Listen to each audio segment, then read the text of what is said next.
Chapter 1073. Mo sneered. He had been following Tan Xiu for some time and had a clear understanding of Tan Xiu's character.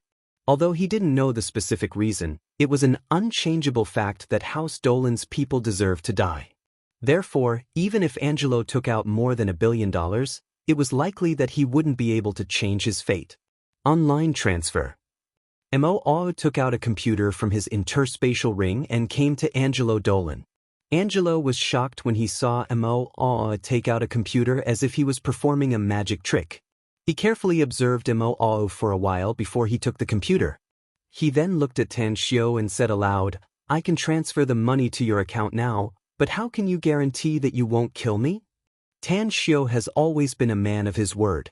"He promised to spare your life, so he naturally won't kill you," said Tan Xiu indifferently. "Guarantee?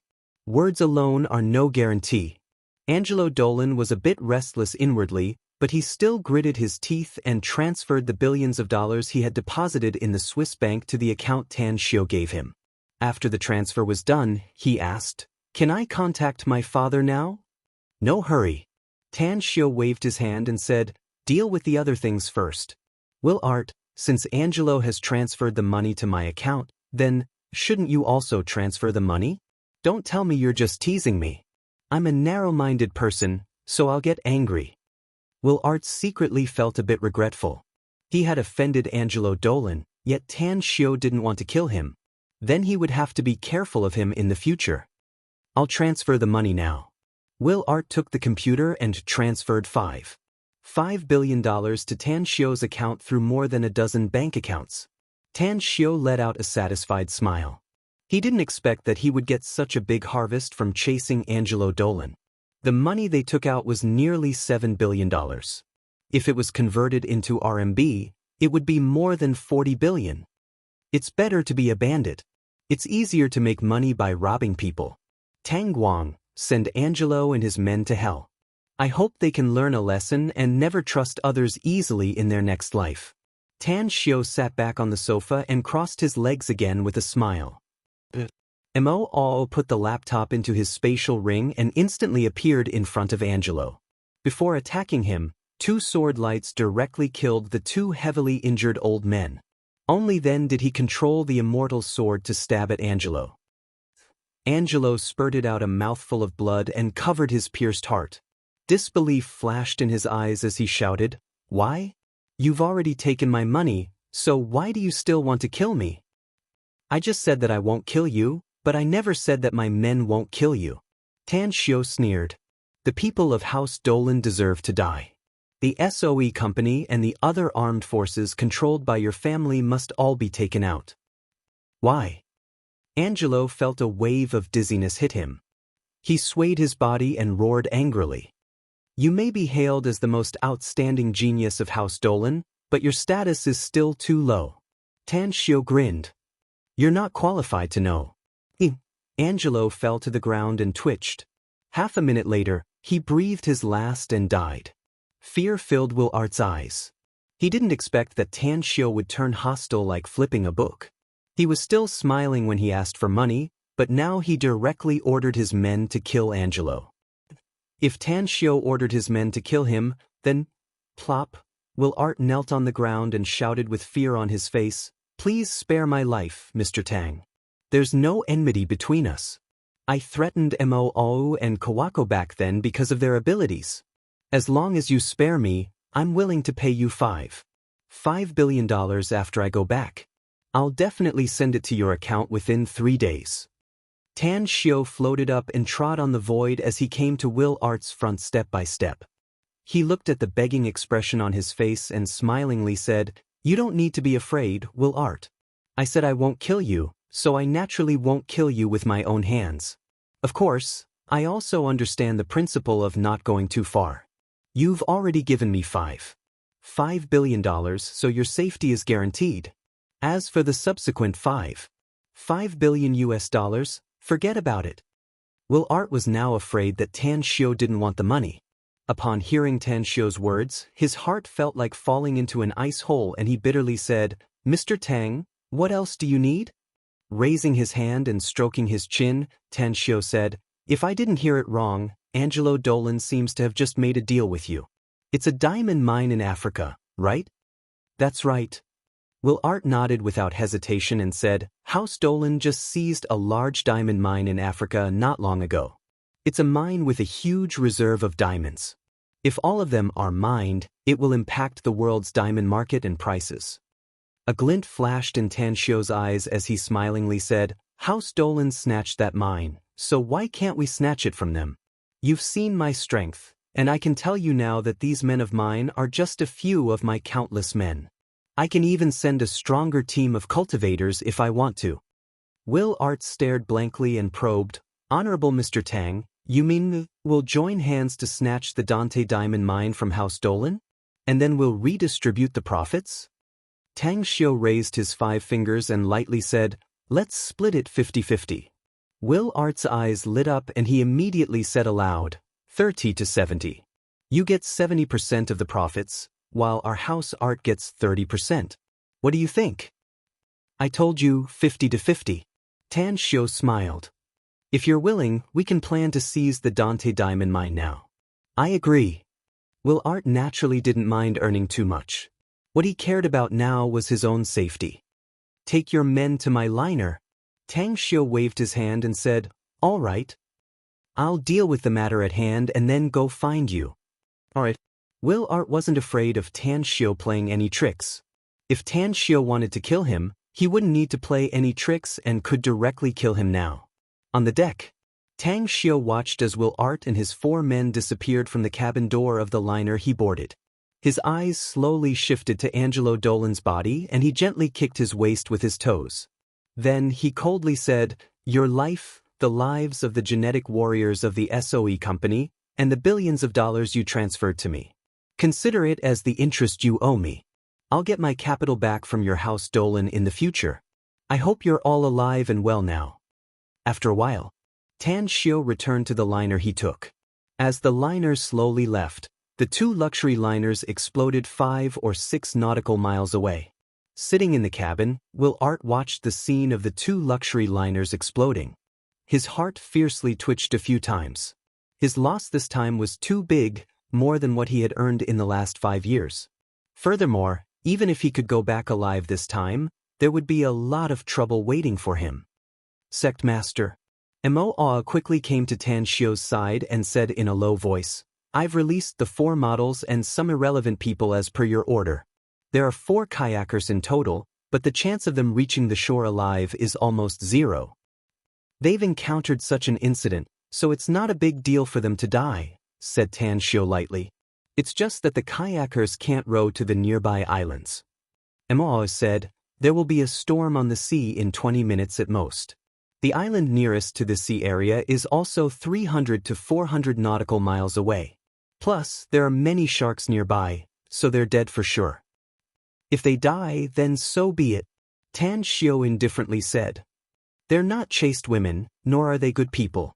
Their deaths can be considered as lessening the scourge in the world. Mo glanced at Will Art and inquired, Sect Master, won't it bring us trouble if this fella spreads what we've done today? Tang Shio shifted to Will Art, whose expression drastically changed, and smilingly said, Will you? Will Art raised his left arm and seriously said, I've already forgotten everything that happened today. I only remember that I encountered a storm on the sea, which resulted in the death of a lot of my men. My 4 men and I were able to survive because we were lucky to have met you, Mr. Tang. It was you who saved our lives. You're very smart, Mr. Art. I like dealing with smart people. Tan Shio exclaimed in admiration. You may have offended me, but you've already settled it with money, so I hope we can be friends in the future. Even partners. That's for sure, replied Will Art respectfully. You're a smart man, you know how powerful I am. Tan Shio smiled. If I wanted to destroy the 8 family, I could just casually send out a team to kill every single member of your family, and not even a chicken or dog would be spared. So, you have to know what to say and what not to say. I understand. Don't worry, replied Will Art respectfully. Now, let's talk about the Dante Diamond Mine in Africa, said Tan Shio with satisfaction. I'm sure House Dolan will send a lot of elite troops to guard the mine since it has a lot of diamond reserves. What I want to know is, do you have any good idea for us to join hands to snatch this mine? A glint flashed in Will Art's eyes and he said in a deep voice, "You don't need to do anything, Mr. Tang. Just send some people to help me and I'll be able to get the mine quickly." Demon Freak rolled his eyes and said, "Angelo Island, but I'm really curious." Angelo, Demon Freak Geezer rolled his eyes and snorted. "What's wrong with following a powerhouse? Tan, Mo, Demon Freak said. Dong, anyways, I don't think you're just friends." Will Art shook his head. "I heard from Angelo that there's some cooperation between you two that involves deep secrets." "Anyways, I don't think you're just friends." Will Art shook his head. "I heard from Angelo that you two have some cooperation that involves deep secrets."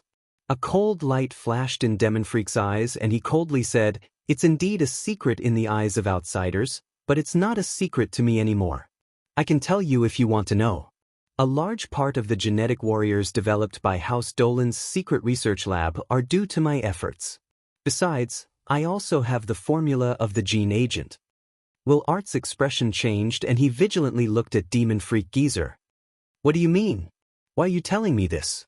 "Demon Freak Geezer, don't forget that we have a cooperation with Mr. Tang.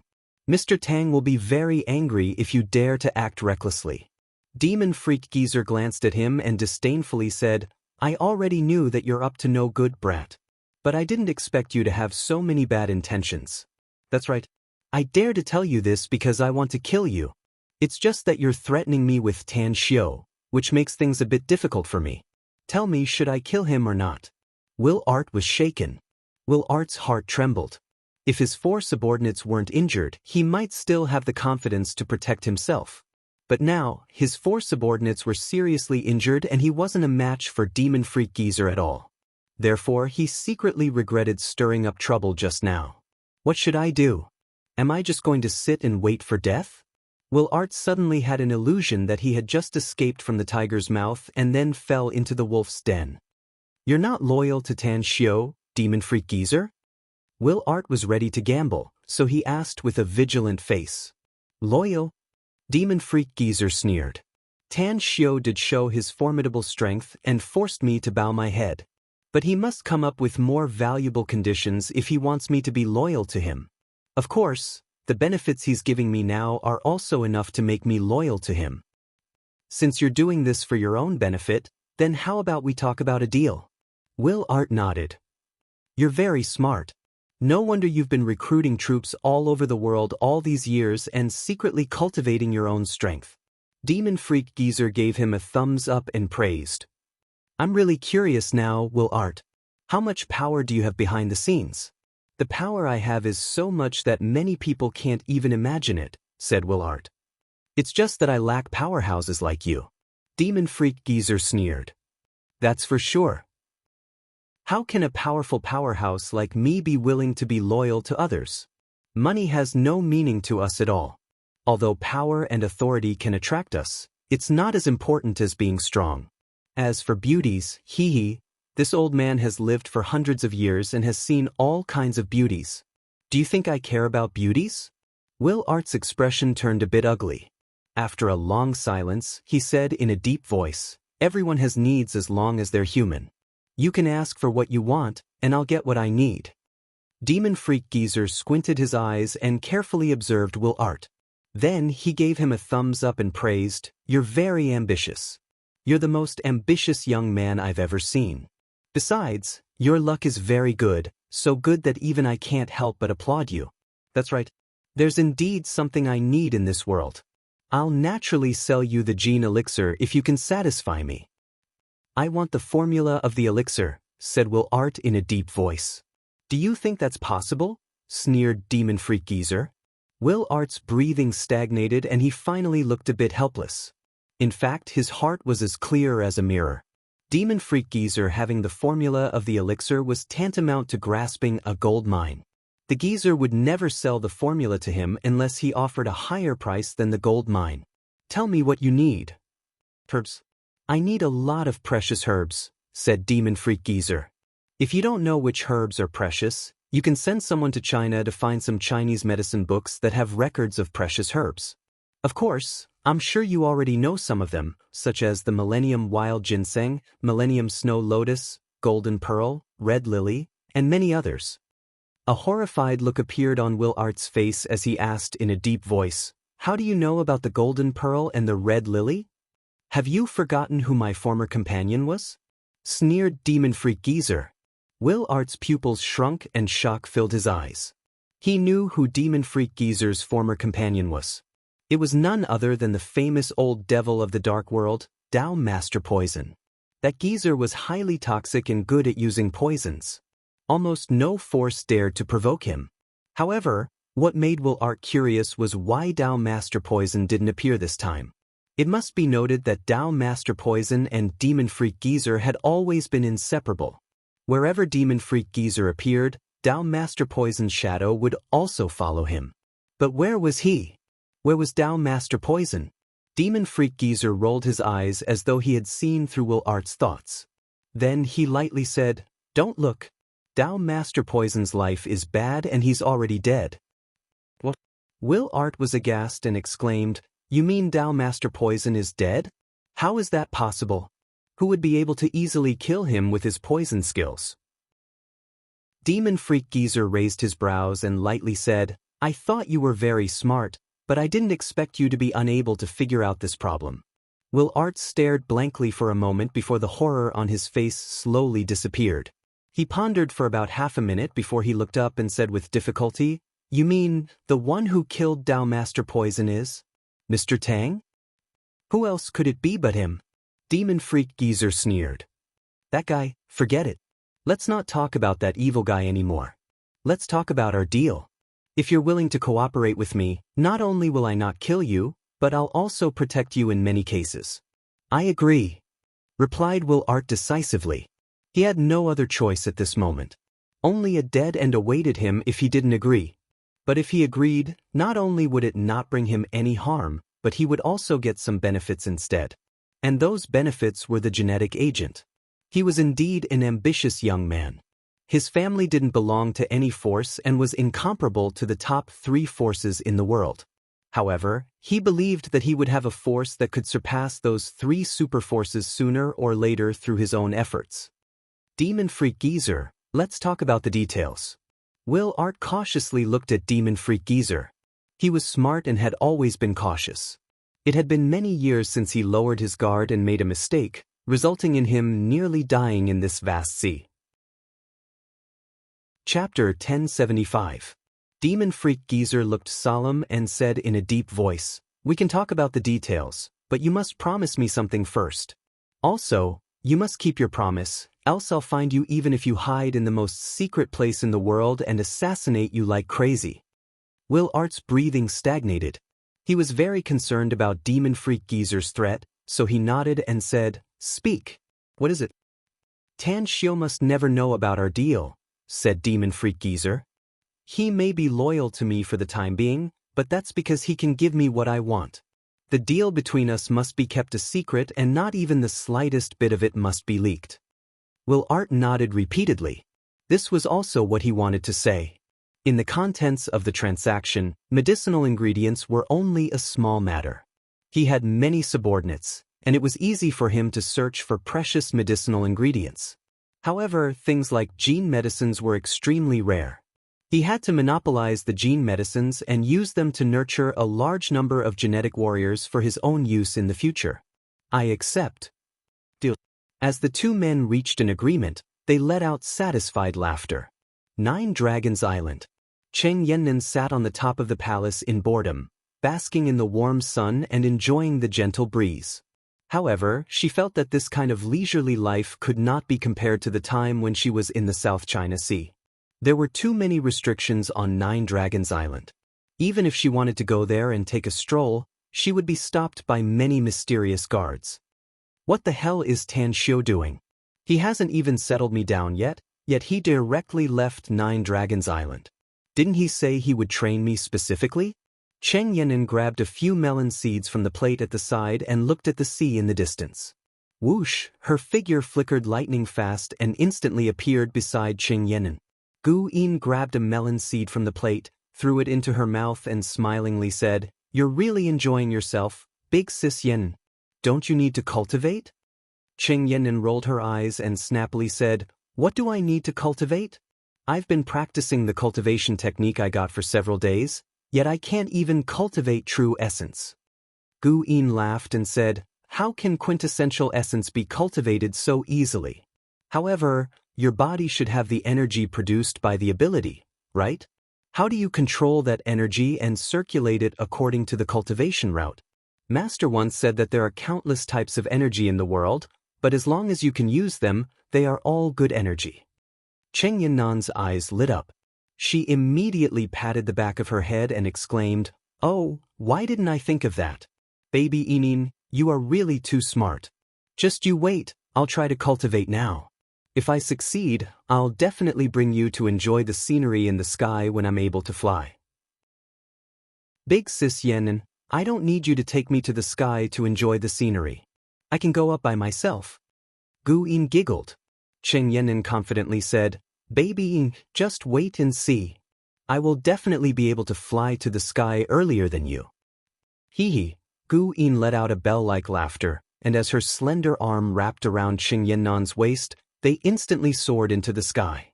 "Aya!" A sharp scream came out of Cheng Yannan's mouth. At this moment, Cheng Yannan was so scared that a chill ran down her spine, and disbelief filled her eyes. "Fly? She flew? I'm actually being carried by a 10-year-old baby to fly? Big sis Yannan, I don't think you have any hope of flying to the sky earlier than me." Gu Yin giggled and said, "Now, let me take you to enjoy the scenery in the sky first." Cheng Yannan desperately gulped and turned her head to look at Gu Yin's bright smiling face. After a long time, she finally calmed down and bitterly said, "It seems that I'm really a frog at the bottom of a well. I didn't expect you to be so powerful. Baby Yin, you're not allowed to make fun of this big sis." Though she said so, she was actually ashamed inwardly and wanted to find a hole to burrow into. Unfortunately, they were in the air, and there was no hole to be found within 100 meters around them. "Don't worry, big sis Yen." Gu Yin giggled and said, "I'll never make fun of you. After all, you've just started cultivating and haven't officially stepped into the cultivation path yet. You'll be able to fly freely in the sky like me after you've cultivated for some time in the future. However, there seems to be no one else in Nine Dragons Island who can fly in the sky except for me." What? Cheng Yannan was puzzled. Many of them are very powerful. Why can't they fly in the sky? "It's Master's order," answered Gu Yin. Cheng Yannan recalled that some areas she wanted to go to were forbidden to set foot in. She immediately understood the reason. She nodded and said, "It seems that even if Big Sis cultivates true essence and has the ability to fly in the sky in the future, I can't fly in Nine Dragons Island, nor can I take you to enjoy the scenery." Gu Yin giggled and was about to speak when her expression suddenly changed. Her eyes flickered as she looked into the distance and a pleasantly surprised look appeared on her face as she exclaimed, "Great, Master is back." Saying, Gu Yin and Cheng Yannan appeared at the entrance of Nine Dragons Island's Grand Array in an instant. Soon after, the two of them saw a passenger ship quickly approaching and docked at the shore port. "Master." Gu Yin released Cheng Yannan and instantly appeared in front of Tan Xiu. Tan Xiu let out a faint smile and reached out to touch Gu Yin's small head, asking with a smile, "How's your cultivation recently? Did you make another breakthrough?" Gu Yin shook her head and giggled, "I haven't broken through for the time being, but my cultivation has become more profound." "Master, don't be disappointed. Yin Yin will soon break through to the nascent soul stage." Original infant stage? Cheng Yannan, who had already figured out the realms of cultivators, had a look of horror in her eyes.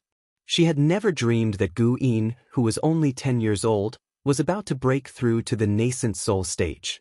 Behind Tan Xiu, Mo Al, Tang Guang, and the others looked at each other in dismay with a look of shame on their faces. They thought that their cultivation talent was good because of their previous True Qi foundation and a lot of elixirs. It was already very amazing for them to be able to break through to the golden core stage. However, every time they heard about Gu Yin's cultivation progress, they would be greatly stimulated. No matter how hard they tried, they could never be compared with Gu Yin's cultivation speed. What a little monster! All of them secretly sighed inwardly. Haste makes waste on the path of cultivation. Tan Xiao smilingly said, "You don't have to rush to break through to the nascent soul stage. Just stay at the golden core stage for a while to comprehend your realm and improve your state of mind if your state of mind improves fast enough. If you can improve your state of mind fast enough, your cultivation will progress faster in the future." Gu Yin nodded with a half-understanding expression and said, "Yin will remember it, Master. But I've already been able to control myself. You told me that I can only cultivate for 4 hours a day at most, but I'm only cultivating for less than 4 hours now." Moo and the others' mouths twitched as they looked up at the sky. They suddenly felt that comparing their cultivation speed with Gu Yin's was simply stupidity.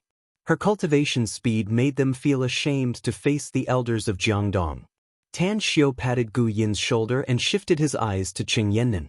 He brought Qing Yannan to Nine Dragons Island with the intention of settling her down, making her cultivate seriously and embark on the path of cultivation as soon as possible. But because Jin Shi and the others were intercepted and returned with serious injuries, and the turbulent situation in Saipan, he hurried to Jingmen Island and didn't have the time to settle her down. "How about this place, Qing Yannan?" asked Tan Xiao with a smile. "It's very good here."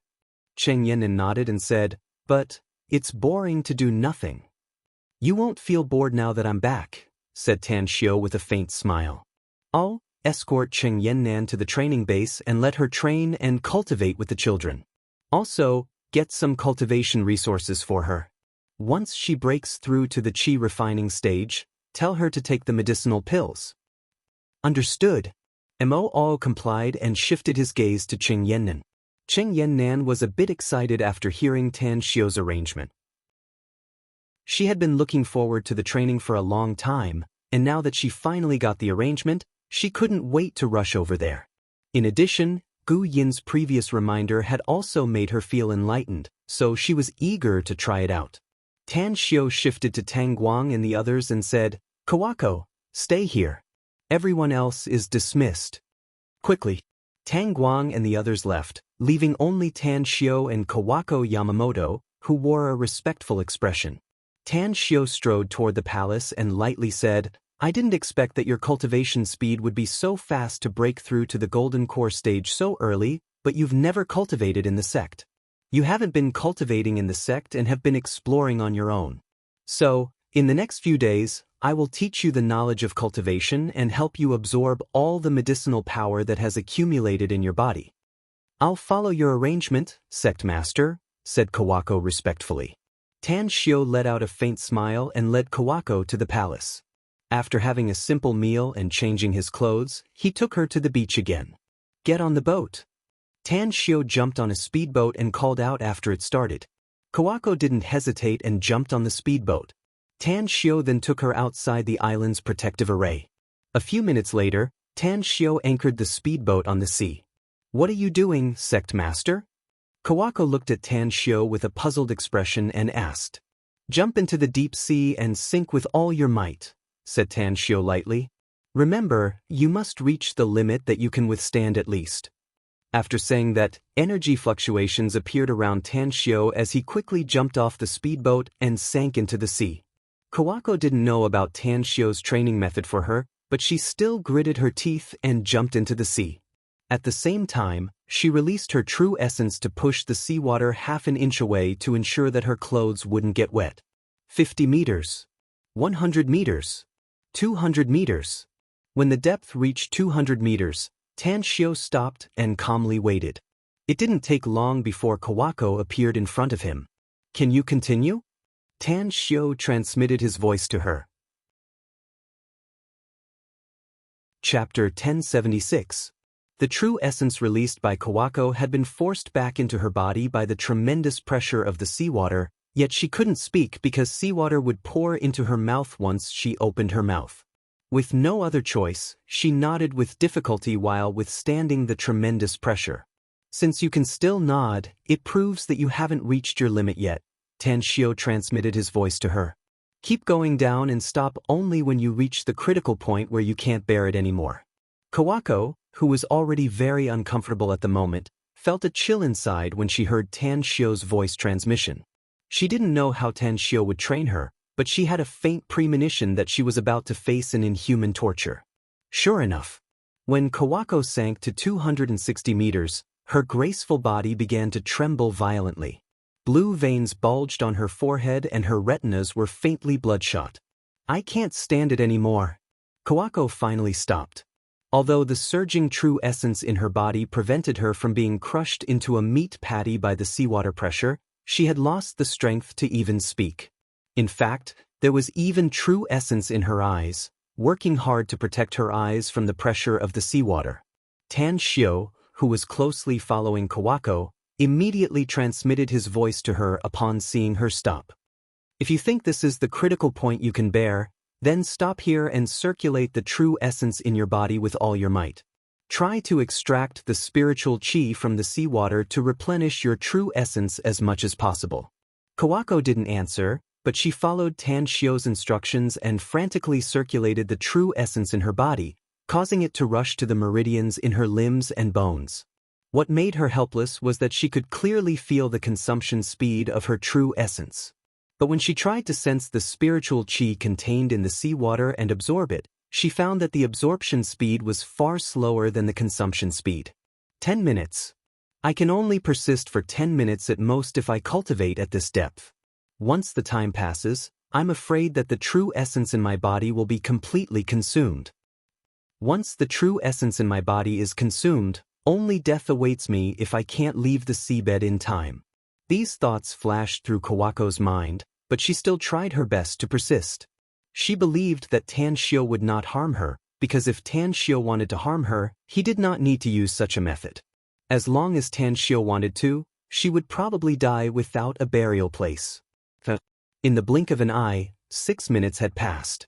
Kawako's body trembled even more fiercely. She realized that she had overestimated herself. The higher the stage, the faster the consumption of true essence. Moreover, she could clearly feel that there were countless needles moving in her body, pricking her and causing her unbearable pain. Spiritual chi, I need spiritual chi. Kawako Yamamoto had a firm and resolute character. She had received training from her family and the North Star One-Blade School since she was a child, and the cruel training had polished her steel-like willpower. Persevere. Persevere.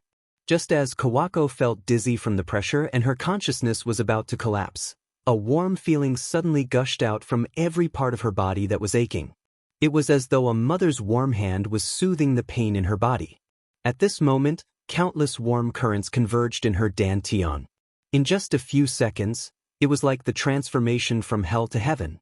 The heart-wrenching and lung-splitting pain disappeared, replaced by a comfortable feeling instead. Such a transformation made her ecstatic. Then, as time continued to elapse, the pain once again invaded every part of her body. As the pain grew more intense, her body finally reached its limit and had a huge breakthrough. Traces of warm currents emerged once again as the medicinal efficacy hidden in every part of her body was constantly forced out, absorbed, refined, and transformed into true essence. Once, twice, 3 times. In just 15 minutes, Kawako had broken through her limits 3 times and absorbed 2/3 of the medicinal efficacy hidden in her body. Almost there. Tanshio quietly floated in front of Kawako. Looking at the painful expression on her face once again, he instantly reached out to grab her arm and quickly brought her to the surface. Wah! Water splashed everywhere as Tanshio broke through the water surface with Kawako. After returning to the speedboat, he directly put her down, took out a medicinal pill from his interspatial ring, and stuffed it into her mouth. Don't think about anything.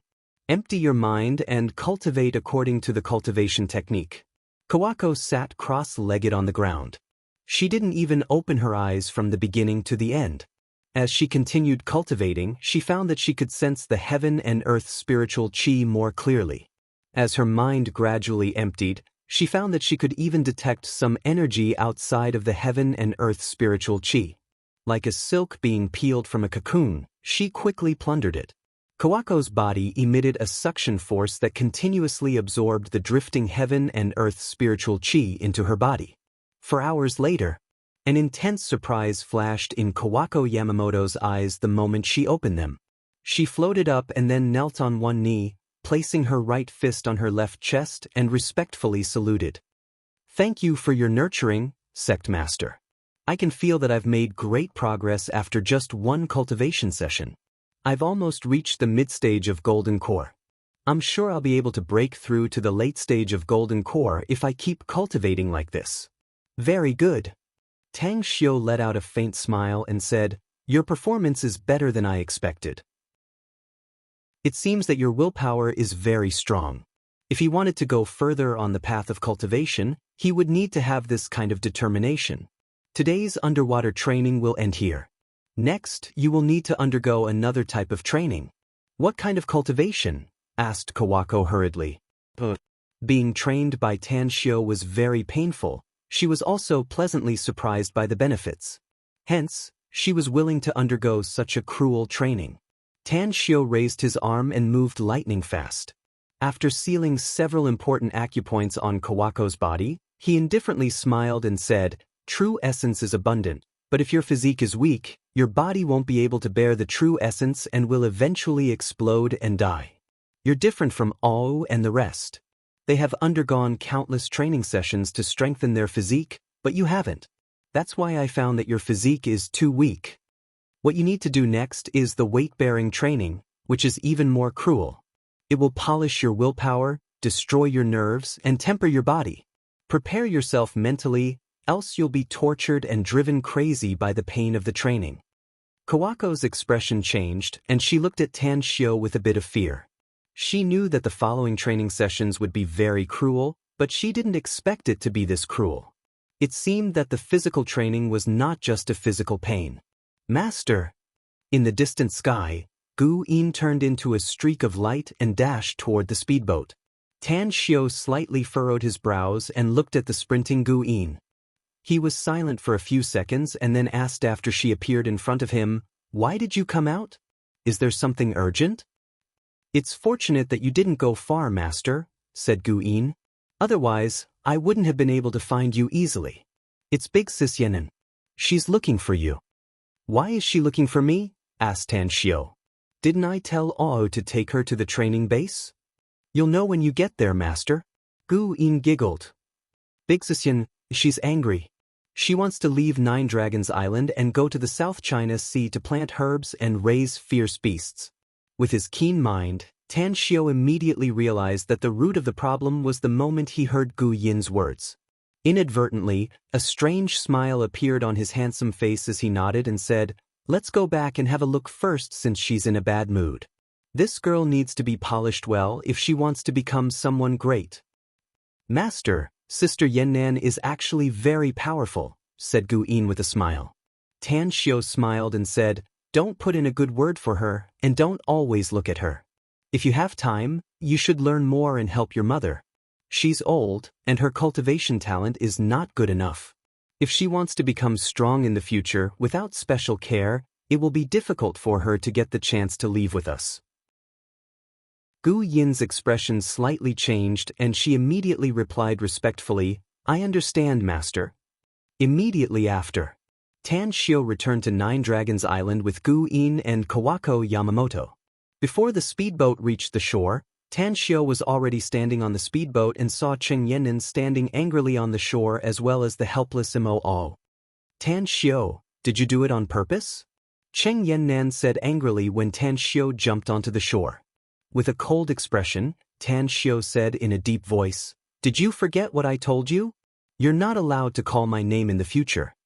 Cheng Yannan's breathing stagnated. She suddenly recalled Tan Xiu's identity and status, and her angry expression immediately weakened a lot. But she still said with dissatisfaction, "I know you're the sect master now. But I want to ask you something. Why did you throw me to that group of child soldiers? How old are they? 4 years old? 5 years old? 7 or 8 years old? Did you think that I haven't stepped into the ranks of cultivation, so you deliberately messed with me? Cheng Yannan, I once accepted you into the Tang sect because we were classmates, But it doesn't mean I can tolerate your ignorance, said Tan Xiao indifferently. You think they're young? You think I'm deliberately messing with you? Cheng Yinnan's expression turned a bit ugly, but she still gritted her teeth and said, Yeah, you made me train with a group of children. What kind of training can I get? You should have been out of the training ground for a long time, haven't you? Asked Tan Xiao. Cheng Yannan didn't understand Tan Xiao's meaning, but she still nodded and said, Yeah, I've been waiting for more than 4 hours. Tan Xiao sneered. Cheng Yannan, age has never been a problem for cultivators. Only the strong have the qualifications to speak and disdain others. Do you think it's shameful for you to train with a group of children as an adult? Isn't it? Cheng Yannan asked back like a hoodlum. Chapter 1077. Tan Xiao looked at Cheng Yannan with a bit of disappointment in his eyes. He didn't expect that Cheng Yannan, who had already become an ability user, would still view the problem with such a narrow vision. The children on the training ground were indeed very young, but they possessed formidable strength. Any one of them could easily kill a martial arts grandmaster in seconds. Come with me. After saying that, Tan Xiao led Cheng Yannan, Gu Yin, Kawako Yamamoto, Mo, and the others to the training ground. Cheng Yannan still had a lot of resentment in her heart. She followed behind Tan Xiao and kept glaring at Tan Xiao's back. She was somewhat disappointed in Tan Xiao because she felt that she wasn't valued at all. Kawako Yamamoto was a Japanese, yet she was trained by Tan Xiao alone. She used to be Tan Xiao's old classmate, yet he threw her to a group of child soldiers. Was she supposed to play house with those children? Soon after, Tan Xiao appeared on the training ground with a few people and watched some children who were trapped in sandbags. They didn't use any true essence energy and ran with all their might while carrying heavy weights to temper their physical strength. He also saw some children sitting cross-legged on stone blocks and cultivating silently. Assemble! Tan Xiao trod on the void and walked tens of meters high in the air as he shouted at nearly 1,000 children on the training ground. Bush, bush, bush, bush. Figures flashed lightning fast and quickly moved to their positions. In just a few seconds, nearly 1,000 children lined up in neat formations. After arriving with Tan Xiao, Cheng Yannan looked disdainful. She felt that Tan Xiao personally brought her here to make her lose face in front of these children. However, when she saw those lightning-fast figures, her heartbeat quickened. She couldn't help but cry out, How is this possible? Tan Xiao indifferently looked down at Cheng Yannan. After nearly 1,000 children saluted him, he said in a deep voice, Cheng Yannan, since you look down on them, I'll give you a good lesson today. With that said, he looked up at nearly 1,000 children and shouted in a deep voice, All of you will be talents of the sect in the future. You will be powerhouses who will follow me to call the wind and summon the rain. Although you are very young now, you know the cruelty of this world. The weak could only be stepped on by others. The weak could only live a miserable and pitiful life. Today, I have decided to conduct an assessment on all of you. I hope that you can let me see the results of your hard work. Yes. Nearly 1,000 children answered in unison. Tan Xiao nodded with satisfaction. He pointed to Cheng Yannan and said, She's a new member who joined us. She's a bit arrogant because I had a good friendship with her. She even looked down on you when she came here and saw that she would train with you. She thought that you're just a bunch of baby soldiers who haven't grown up yet. Do you want her to look down on you? Nope. Nearly 1,000 children's eyes fell on Cheng Yannan at the same time. Each and every one of them looked angry and wanted to teach Cheng Yannan a lesson. Tan Xiao's mouth twitched and said, I'll give you a chance, Cheng Yannan. There are a total of 960 baby soldiers in your eyes. You can pick one of them at will and fight him. If you have the energy, I'll agree to you even if you want to fight all 960 people one by one. Also, I'll apologize to you for my previous attitude toward you even if you only defeat one of them. I'll also arrange for someone else to give you special training.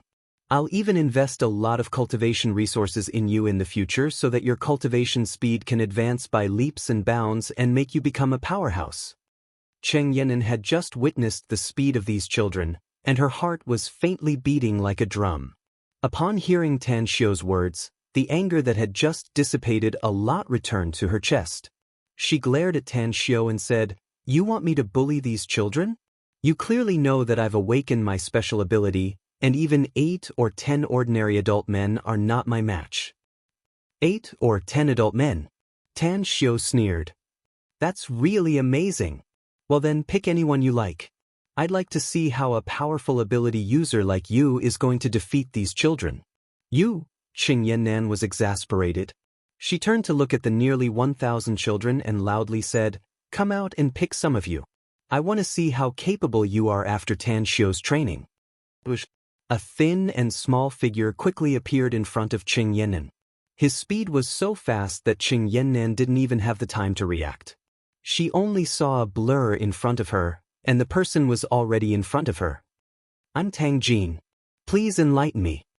Tang Jin, who was only 7 or 8 years old, acted like a little adult as he cupped his fists and spoke in a formal manner. Qing Yannan was both angry and amused at the same time.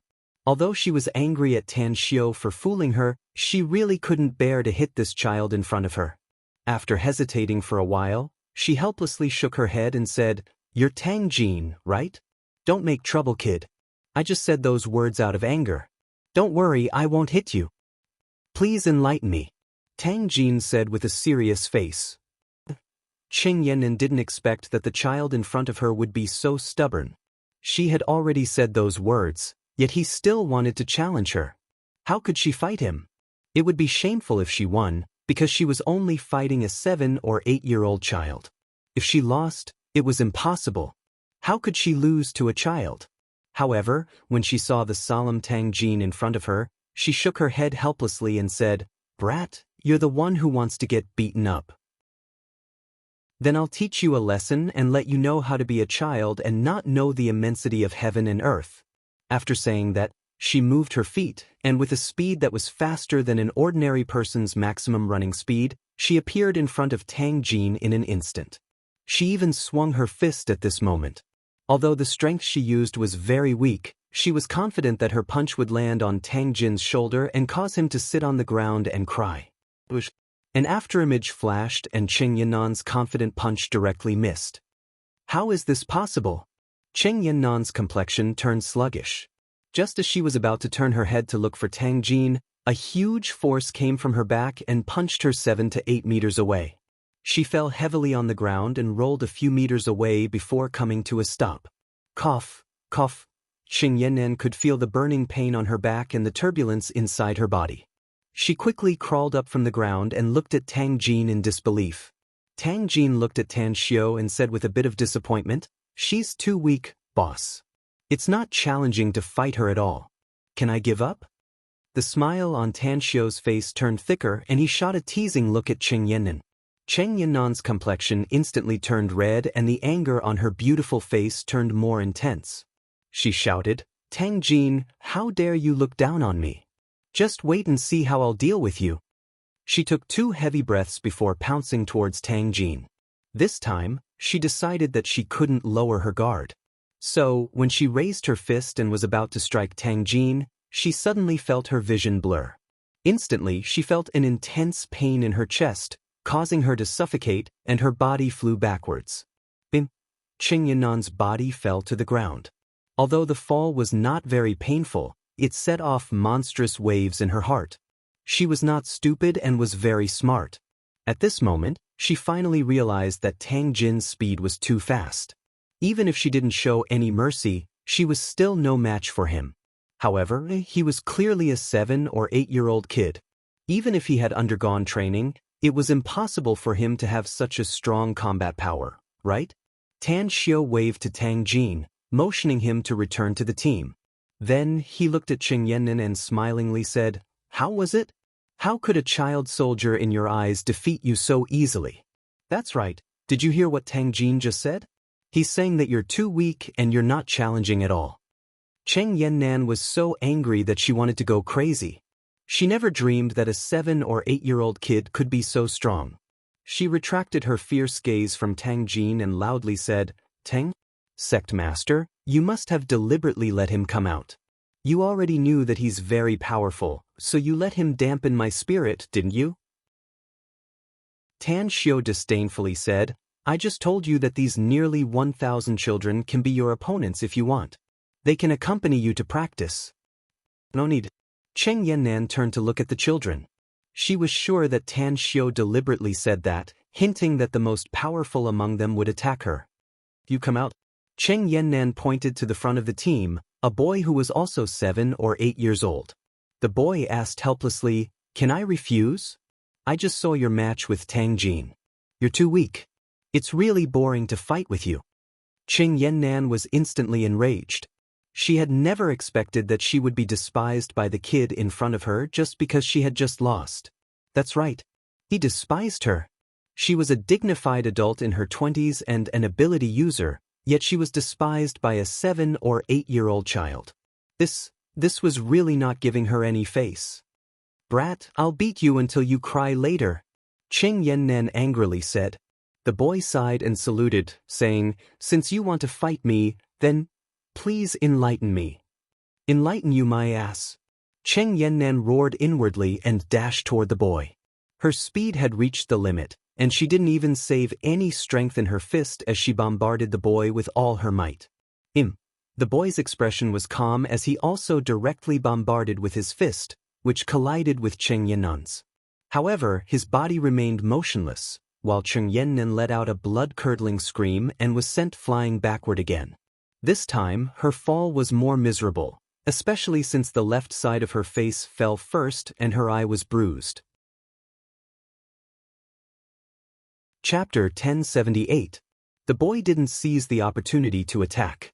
Instead, he trotted to Cheng Yannan, stretched out his hand and said with concern, Are you okay? I didn't dare to use my full strength just now. That's because I didn't even use half of my strength. You're too weak. I didn't do it on purpose." Puff! Cheng Yannan was so angry that she spurted out a mouthful of blood. At this moment, she was dumbfounded. She could still find an excuse if the little guy who took the initiative to come out just now defeated her, thinking that it was Tan Xiu who played dirty tricks in the dark. But this little guy was picked by her, so how could he be so strong? That punch just now was like hitting a steel plate. The recoil made her feel a sharp pain between her thumb and forefinger, and her entire arm was numb. "You!" The boy hurriedly grabbed Cheng Yannan's other arm and lightly pulled her up. Then he worriedly said, "Please don't let anything happen to you. We're not enemies. We're on the same side. I don't want to hurt you." Cheng Yannan's lips trembled. She looked up at Tan Xiu and asked bitterly, "What level has his cultivation reached?" "Tell her," said Tan Xiu with a faint smile. "I've just broken through to the late stage of qi cultivating stage. I'm afraid I'll have to wait for a while to become a foundation establishment stage expert. Boss, I'll definitely cultivate hard in the future and strive to break through as soon as possible." Tan Xiu nodded with a smile and waved at him. He then looked at Cheng Yannan and asked with a smile, "What's wrong? Can your body withstand being continuously hit and sent flying? If you can, then stand up again and choose your new opponent. That's right, you didn't use your special ability in the last 2 matches. So, try using your special ability in the next match. Let's see if you're more powerful than these child soldiers." Cheng Yannan took a deep breath and looked at a 5-year-old girl. The little girl was very thin and weak, as if she was malnourished. She hooked her finger at the little girl and said, "Little guy, it's not that this big sis wants to bully you, but this big sis just lost face, so I want to win once. Attack me with all your might. I'll be careful." The little girl smiled, revealing 2 small canine teeth. With a bit of innocence, she said, "Big sister, boss said that no matter what kind of enemy we face, as long as we fight, we must go all out. I've only been in the team for half a year, and I'm the weakest among my companions." Cheng Yannan frowned and asked, "Little guy, what do you mean?" The little girl giggled and said, "Big sister, if you can beat me, it will prove that you are really powerful. But if you can't even beat me, you don't have to challenge anyone else, because you can't beat anyone." Cheng Yannan's face darkened, and she almost couldn't restrain herself from punching the little girl. She could now see that none of these seemingly harmless little fellows were good people. "Let's fight." Cheng Yannan couldn't be bothered to speak anymore. She needed to defeat one of them and regain some of her dignity. The little girl bowed slightly and said, Please enlighten me.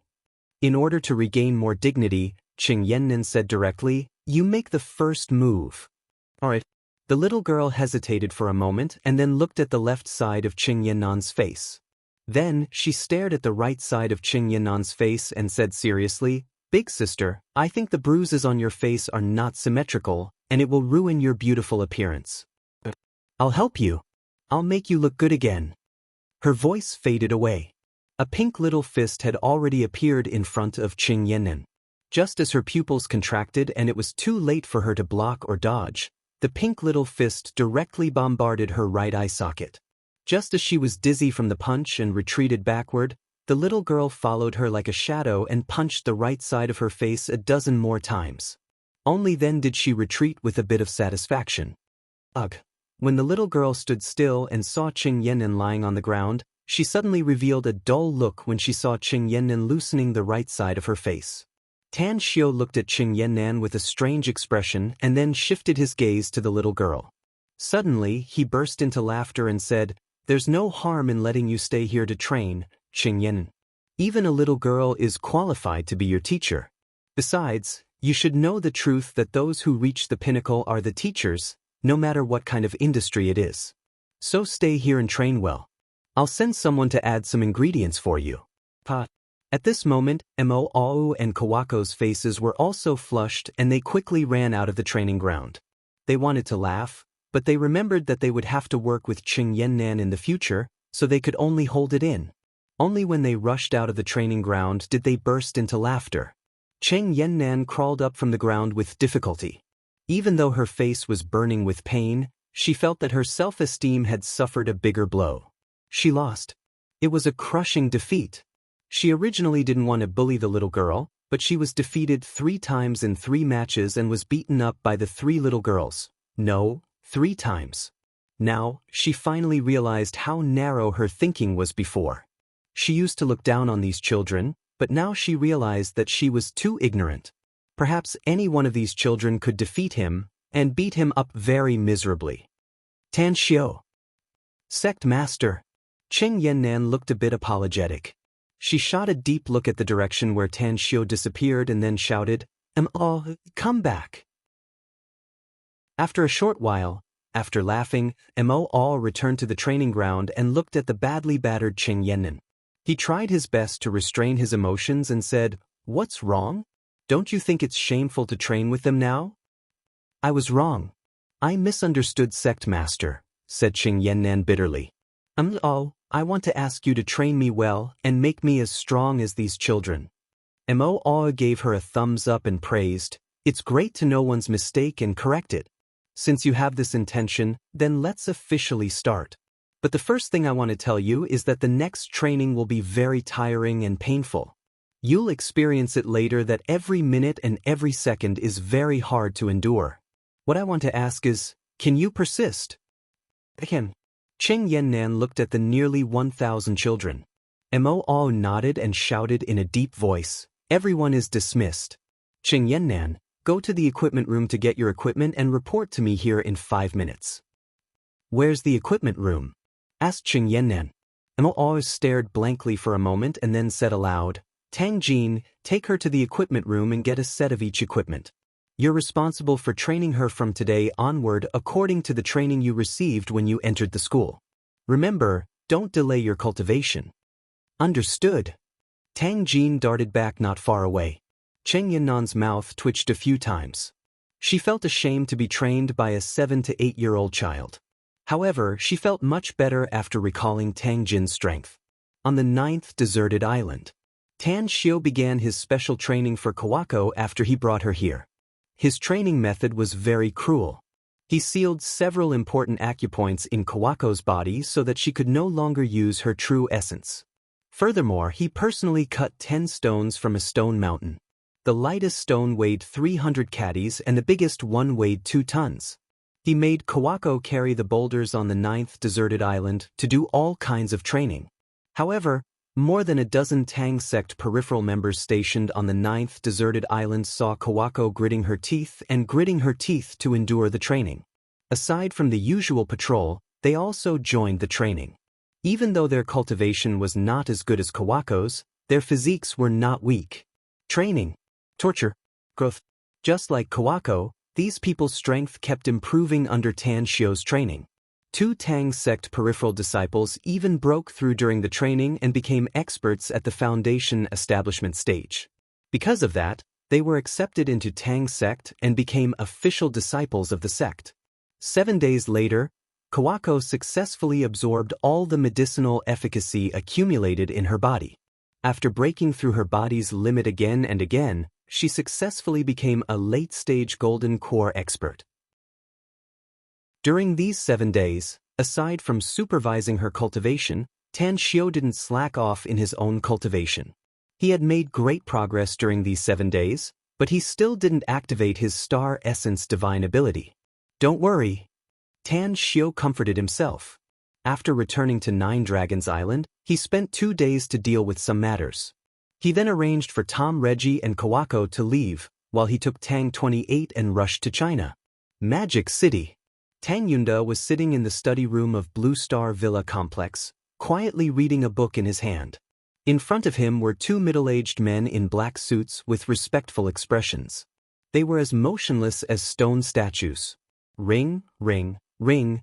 The urgent ringtone of a mobile phone interrupted Tang Yunda's train of thought. He put down the book and picked up the phone. His expression immediately moved when he saw the caller ID. He picked up the call and asked, "How is it? Is there any news?" "The news has been confirmed. He's in country Y." A deep and low voice came from the phone. A cold light flashed in Tang Yunda's eyes and he said in a deep voice, "Send me his specific location and keep an eye on him." "Understood." There was a reply from the other side of the phone before the call was hung up. Tang Yunda took a deep breath and looked at the 2 middle-aged men. Then, he said in a deep voice, "Head to country Y immediately. Remember, Xiaowu will cooperate with you. Keep an eye on that bastard. Also, find the local underground forces and pay them to do it." "Understood." The 2 middle-aged men replied and strode out of the study room. Outside the villa's courtyard.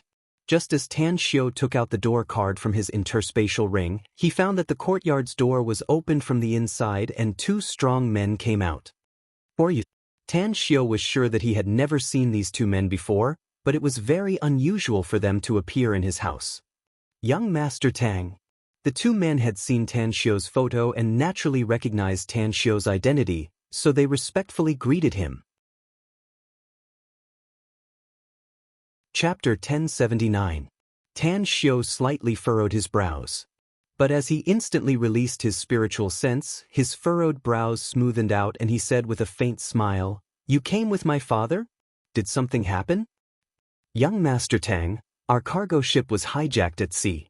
We investigated and found that the other party is not a pirate, but a foreign force targeting us." "Angor Company," said one of the big men respectfully. "Angor Company?" Tan Shio vaguely felt that the name sounded familiar, but he couldn't remember where he heard it. He waved his hand to signal the 2 men to leave and entered the villa alone. He greeted the housekeeper who was cleaning inside and then went to the study room on the 2nd floor. Bang! Tan Shio knocked on the door and then pushed it open. He looked at his father, Tang Yunda, who was frowning and didn't hear his knock at all. He was still deep in thought. Tan Shio immediately smiled and said, "What are you thinking about, Dad? Why are you so engrossed in your thoughts?" Tang Yunda recovered from his contemplation and saw his son, Tan Shio, in front of him. He immediately looked happy and asked, "How come you're back? Didn't you say you should still be on Nine Dragons Island?" "I've arranged everything there, so it's natural for me to come back and handle some things," Tan Shio said with a smile. "But it seems something happened on your side." Tang Yunda helplessly said, "Some people are destined to be enemies for the rest of their lives. I just didn't expect them to be like rabid dogs. Once their target appears, even if they don't want to be enemies with them for the time being, they will still pounce and bite them. This time, although we didn't suffer great losses, we lost a few lives." "Angor Company?" asked Tan Shio curiously. "How did you know?" Tang Yunda stared blankly for a moment and then asked in surprise. "I just met your men outside the courtyard," said Tan Shio. Tang Yunda understood and forced a smile. "That's right. They're from Angor Company, a company that entirely relies on selling arms for profit. To be more precise, it should be House Dolan. The real helmsman of Angor Company is Anmor Dolan, one of the top 3 in House Dolan. Suddenly, Tang Xiu realized why he felt that the name Angor Company sounded familiar. It turned out that he also found some records about it when he investigated House Dolan. However, there was very little information about this company, and the person at the helm of this company was also very low-key. Tang Xiu slightly furrowed his brows and asked, "Did House Dolan get the news that you're still alive?" "It should be right." Tang Yunda nodded. House Dolan suffered a great loss in what happened back then, especially after we killed the most favored young master of House Dolan. They regarded us as a thorn in their side and couldn't wait to get rid of us. The corner of Tan Xiu's mouth rose as he asked, "Dad, who's the most favored young master of House Dolan now?" Tang Yunda stared blankly for a moment before he forced a smile and said, "I wouldn't have been able to answer these questions if you asked me a few days ago. However, due to the recent hijacking of the cargo ship and the murder of my men, I personally contacted the head of the Darkwind organization in China and bought detailed information from him about House Dolan. The most favored and outstanding disciple of House Dolan now is called Angelo Dolan." Tan Xiu didn't ask about the details of House Dolan. Instead, he revealed a cold expression and said, "Angelo Dolan is dead, along with dozens of genetic warriors of the SOE company around him. Consider it as some interest for what you've done all these years. Dad, I want to know about the Darkwind organization in China." A look of disbelief appeared on Tang Yunda's face as he exclaimed, "What did you just say? Angelo Dolan is dead? How is that possible?" "Angelo Dolan appeared in Saipan with a lot of experts and seriously injured several of my men," Tan Xiu said. "Then I took control of a very powerful person and with his help, I successfully found Angelo's location and killed him. From then on, there was no Angelo Dolan in House Dolan." Tang Yunda shot a deep look at his son, Tan Xiu. He raised his thumbs up and praised, "Your father killed the most favored disciple of House Dolan in the past, and now my son killed the most favored disciple. I didn't lie in bed for 20 years in vain. Anyways, why are you asking about the Darkwind organization, Xiu?" "The Darkwind organization is like a malignant tumor that hides in every corner of the world," said Tan Xiu calmly. "It once sold my information to others, so I got rid of that branch. Further, I also eliminated the Darkwind's intelligence organization in Saipan." "Don't mess around again, son." Tang Yunda was aghast. The Darkwind organization may be just an intelligence organization, but it's rumored that it's more powerful than the 3 major organizations in the world. No one has ever been able to fully understand the hidden forces it has. You don't want to be monitored by others in the future, do you, Dad, do you? Tan Xiu sneered. "This," Tang Yunda hesitated for a moment and then helplessly said, "There's no other way. The Darkwind has existed for a long time. It has a history of hundreds of years, and its members rarely show their faces in public. They are like rats hiding in the dark corners and constantly developing their intelligence network. Even the intelligence network of all the countries in the world can't be compared to the Darkwind. It's because the Darkwind's intelligence network is too powerful that we need to get rid of them and replace them." Tan Xiu sneered. "I already have a lot of arrangements, Dad, so you can rest assured. Let me tell you something. Even if we have a falling out with the Darkwind now, I'm sure I can completely eliminate this organization from the world." Tang Yunda had heard about his son, Tan Xiu, establishing the Tang sect. He also heard that his son led a large number of men to kill demonic beasts in the Himalayas and made outstanding military exploits. He knew that his son was very powerful, but his son's words set off monstrous waves in his heart. Destroying the Darkwind organization? If his son could destroy the entire Darkwind organization, wouldn't his strength reach the top in the world? "I'm now sending people to establish an intelligence network, Dad," said Tang Xiu again. "I'll increase the investment in the intelligence organization next. I'll be able to compile a huge intelligence network all over the world in 3 years at most. Not only will House Dolan be removed within these 3 years, but I'll also continue to dismantle the Darkwind and make them disappear from this world." How sure are you about this, son? Asked Tang Yunda hurriedly.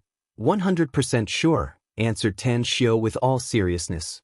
Tang Yunda abruptly got up from the sofa with an ecstatic look on his face and exclaimed, "You're worthy to be my son. You're much more promising than this old man. Xiu, I'll take you to a place. There are some things I need to tell you and some people I need to hand over to you." "There's still something I don't know about you, Dad?" asked Tan Xiu with a puzzled expression. "Though I've been lying in bed for so many years, who doesn't have some secrets?" Tang Yunda grinned. "Before I was seriously injured and fell into a coma, I actually began to prepare for revenge. Though I've been staying in Star City, it's partly because I was disheartened and partly because of your mother. But how can a man not take revenge?" A glint flashed in Tan Xiu's eyes as he nodded and said, "All right, I'll go with you." Shanghai, Serene Peace District. As the black off-road vehicle slowly drove into a factory gate, Tan Xiu, who was sitting inside, wore a thoughtful look. There were more than a dozen security guards at the factory gate. Though they looked ordinary and didn't emit any powerful aura, their every move had the shadow of a soldier. Tan Xiu was also keenly aware that there were many people lurking in the surrounding hidden corners. As he released his spiritual sense, he found 40 to 50 experts hiding in the dark within a radius of several hundred meters. "Dad, this place is quite heavily guarded." Tan Xiu turned his head to look at the tranquil Tang Yunda and slowly spoke. "Of course it's heavily guarded. This place is my biggest secret and also my biggest trump card." Tang Yunda laughed. "I know some of the Tang family's arrangements in the past, but even the old master doesn't know what I've arranged here. Back in Star City, I didn't expect that House Dolan could find this place, so I only felt that it was a bit dangerous. But I was still careless. Else, if I had brought a lot of men to fight with House Dolan's people lurking in China, the outcome would have been really hard to say." Tan Xiu's expression moved and he silently nodded. When the black off-road vehicle stopped in the square outside a warehouse, Tan Xiu saw 4 men and women coming out of the warehouse. One of them was a young woman he had seen before. "Brother Tang. Uncle Tang." After Ni Peng stepped forward and gave Tang Yunda a big hug, Ni Jie, who was behind him, respectfully called out, "Peng Gang, this is my first time seeing little Jie since I woke up, right?" Tang Yunda smiled and said, "I never thought that the little girl from back then has grown up so much. She looks very much like you. She's very beautiful." "If you think she's beautiful, why don't you make her your Tang family's daughter-in-law, Brother Tang?" Ni Peng Gang laughed and turned to Tan Xiu, saying, "I've heard of nephew Tan Xiu's name." Tang Yunda couldn't help laughing. He turned to Tang Xiu and said, "This is Ni Peng Gang, a brother who has gone through fire and water with me countless times in the past. This is his daughter, Ni Jie. Xiu, Peng Gang is one of us. He's someone we can entrust our lives to." "Hello, Uncle Ni, Sister Ni Jie," said Tan Xiu respectfully. "Tan Xiu, I just received a call from your father, so I got to know some things." Ni Peng Gang smiled. "I originally thought that we would continue to stay dormant for a long time, but I didn't expect you to be so powerful. You're able to make your father tell you the situation here in such a short time. Let's go. I'll take you to see some people who will become your most loyal men in the future." Chapter 1080. Tan Xiu nodded without a word. He had sent someone to investigate Ni Jie's background, so he naturally knew that Ni Peng Gang was a businessman.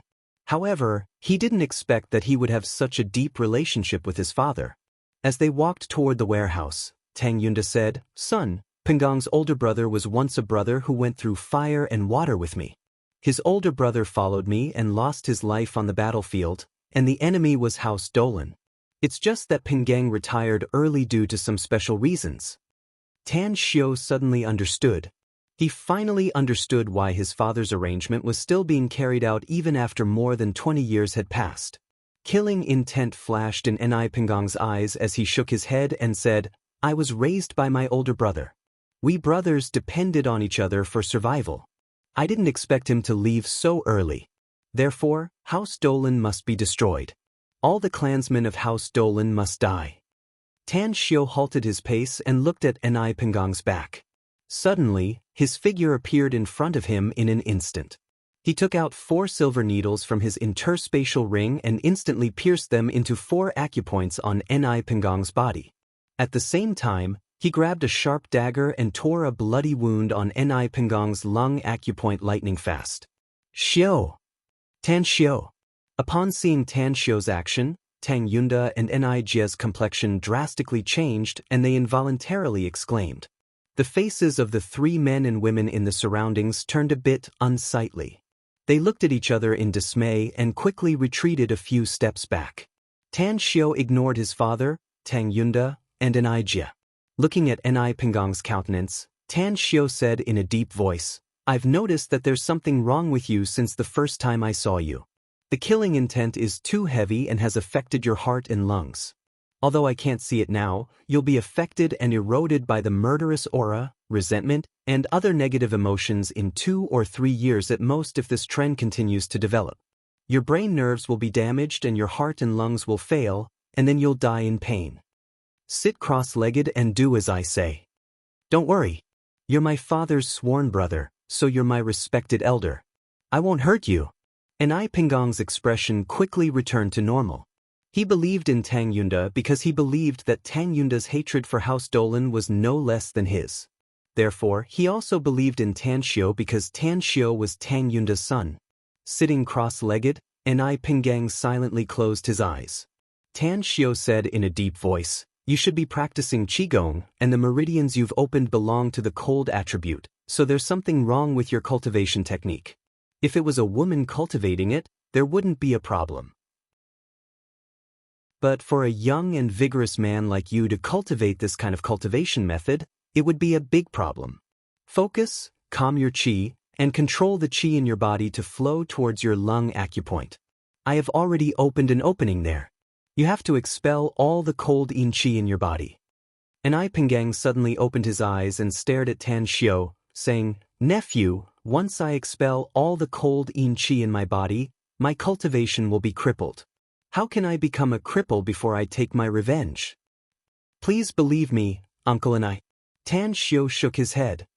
"I won't turn you into a cripple, and I'll give you great benefits instead." Believe? Benefits? Ni Pengong's complexion changed a few times. In just 2 or 3 seconds, he closed his eyes again and followed the route Tan Xiao told him. He directed the true qi and cold yin qi in his body to the lung acupoint. Puff! Blood splashed and the temperature around Ni Pengong dropped by several degrees in just half a minute. Fortunately, Tan Xiao wasn't affected, but Tang Yunda and Ni Jie, who were very close to Ni Pengong, looked horrified and retreated a few steps back. Just a moment ago, when they felt the change in temperature, a strong negative emotion unexpectedly spawned in their hearts. They even had the urge to kill someone. Although the person they wanted to kill was not Ni Pengong, the emotion still horrified them. Time fleeted by. Half an hour quickly passed by. A feeling of weakness hit Ni Pengong's heart. The true qi he had painstakingly cultivated and the cold yin qi in his body were all expelled from his body. Tan Xiao, who had been paying attention to Ni Pengong's condition, immediately pulled out the 4 silver needles on Ni Pengong's body. He took out a medicinal ointment and smeared it on the wound on his lung acupoint. He then took out a medicinal pill and stuffed it into Ni Pengong's mouth, saying, "Focus your mind and qi. Feel the circulation route of the qi in your body. Cultivate according to this route later." After saying that, Tan Xiao grabbed Ni Pengong's pulse and injected a wisp of primal chaos force into his body. Soon, the medicinal efficacy contained in the medicinal pill was absorbed by his primal chaos force. Whoosh! Opening new meridians and dredging the blocked acupoints in the veins was a very pleasant process for a cultivator. Even if Ni Pengong had suffered a lot of pain, he still decided not to suffer even 1/10 of the pain he was experiencing now. However, he wanted to know what benefits Tan Xiao mentioned, so he gritted his teeth and tried his best to persevere. He tried his best not to faint because of the pain. This time, after more than 3 hours, Ni Pengong's brain roared and the pain in his body disappeared like a tide. It was replaced by a warm flow that flowed all over his body, giving rise to a strong sense of comfort. Comfortable. It was like soaking in warm water. The strong sense of comfort almost made him moan. Tan Xiu's voice rang in Ni Penggang's ear. Remember this true essence circulation route. You must circulate it at least 49 times a day and maintain it for at least 3 months. 3 months later, you'll be able to smoothly step into the ranks of cultivators and become a qi refining stage cultivator. Cultivator? Qi refining stage? Although Ni Penggang didn't know what the qi refining stage meant, he knew the existence of cultivators. In his eyes, cultivators were like immortals who possessed mysterious and unfathomable abilities and were powerful enough to make countless people worship them. Jia looked at the pain on her father's face and finally felt relieved. She looked at Tan Xiu and asked, How's my father? He's very good. Tan Xiu lightly smiled and said, It's a blessing in disguise for him. After so many years of being eroded by the cold yin qi, his body's condition was originally very bad. But after expelling the cold yin qi and cultivating according to the cultivation technique I taught him, he'll be able to cultivate true essence. Thus, because his body is constantly being eroded and tempered, and through the nourishment of true essence, he is actually in a much better condition than an ordinary person. I don't understand. Jia shook her head.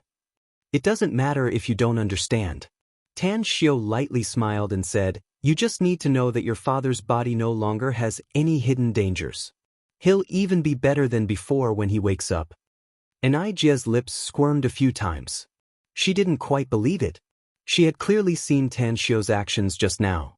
Those 4 long silver needles pierced her father's body and he even used a dagger to injure him.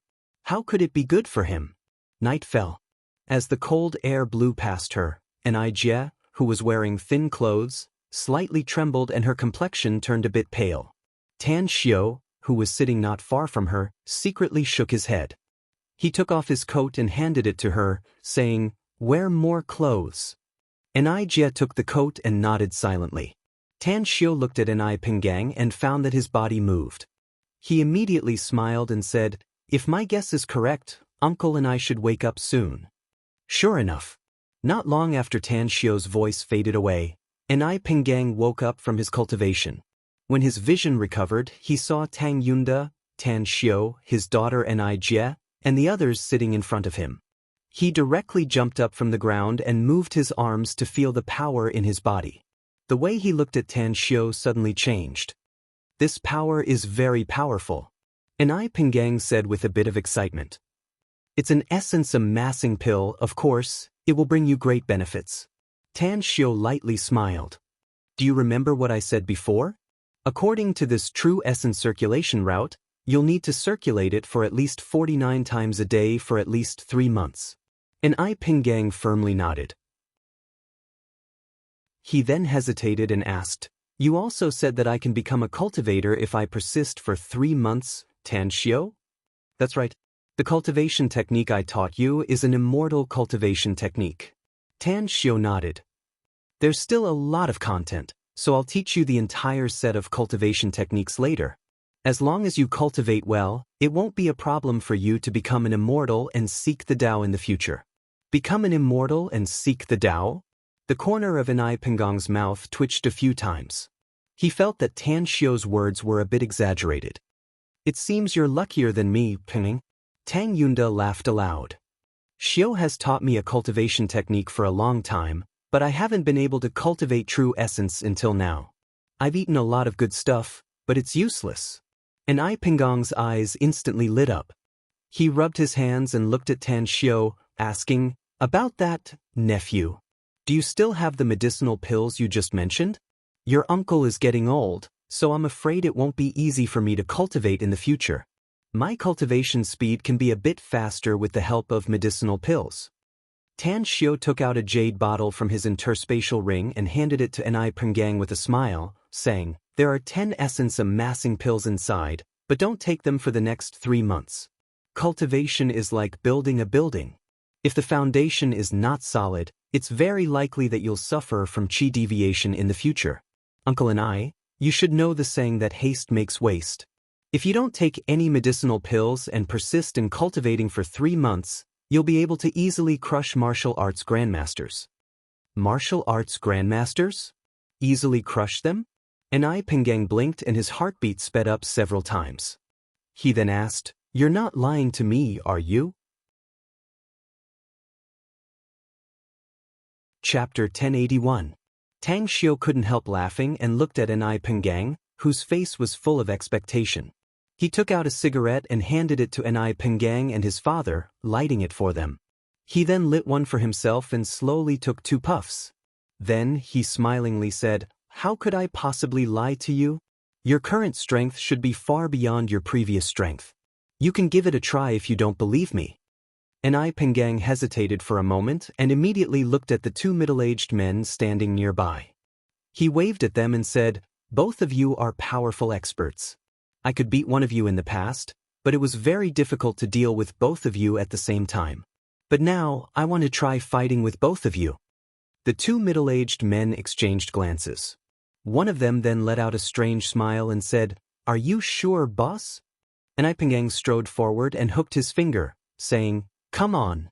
Go all out." "Understood." The 2 men exchanged glances and immediately pounced toward Enai Pengang. They were fast and powerful, and their fists were already in front of Enai Pengang amidst the whistling wind. Enai Pengang slightly furrowed his brows. He moved his feet and instantly dodged their attacks and shouted in a deep voice, "Haven't you eaten?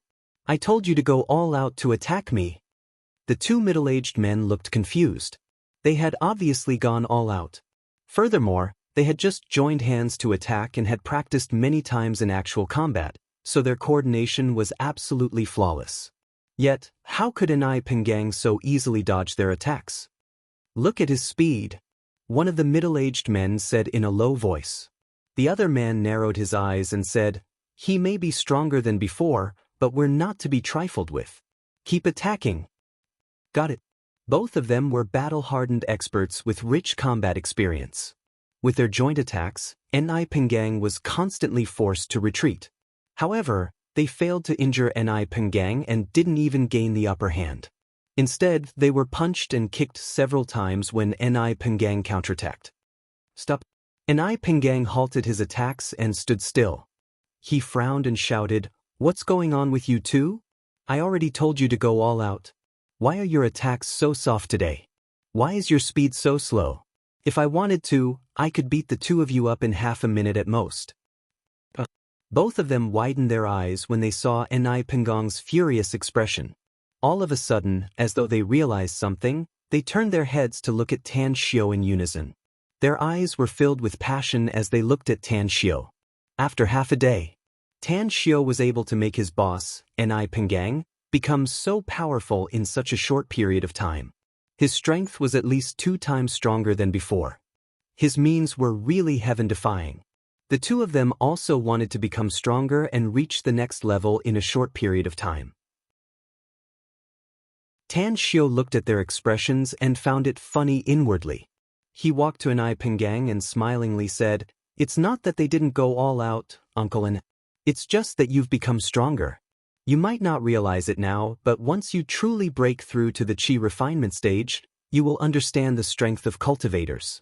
At that time, your strength will be more than 10 times stronger than it is now." Enai Pengang stared blankly at Tan Xiu. When his eyes shifted to his 2 men, he asked in a deep voice, "Are you sure you've gone all out?" "I'm sure. I'm 100% sure. We've gone all out." The 2 men were secretly disappointed to find that Tan Xiu didn't pay attention to them. But when they heard Enai Pengang's question, they immediately answered him seriously. Enai Pengang fell into silence. After a long while, he raised his hand to touch his chin and said, "I'll follow you from now on, Tan Xiu." "Please don't say that, Uncle Enai." Tan Xiu hurriedly waved his hand and said, "My dad is watching from the side. Do you want him to teach me a lesson?" A smile appeared on the corner of Tang Yunda's mouth. He was extremely satisfied with his son's performance today. It was true that he and Enai Pengang were sworn brothers of life and death, and they also had a common enemy. But he couldn't guarantee with 100% certainty that Enai Pengang wouldn't have any disloyalty after so many years.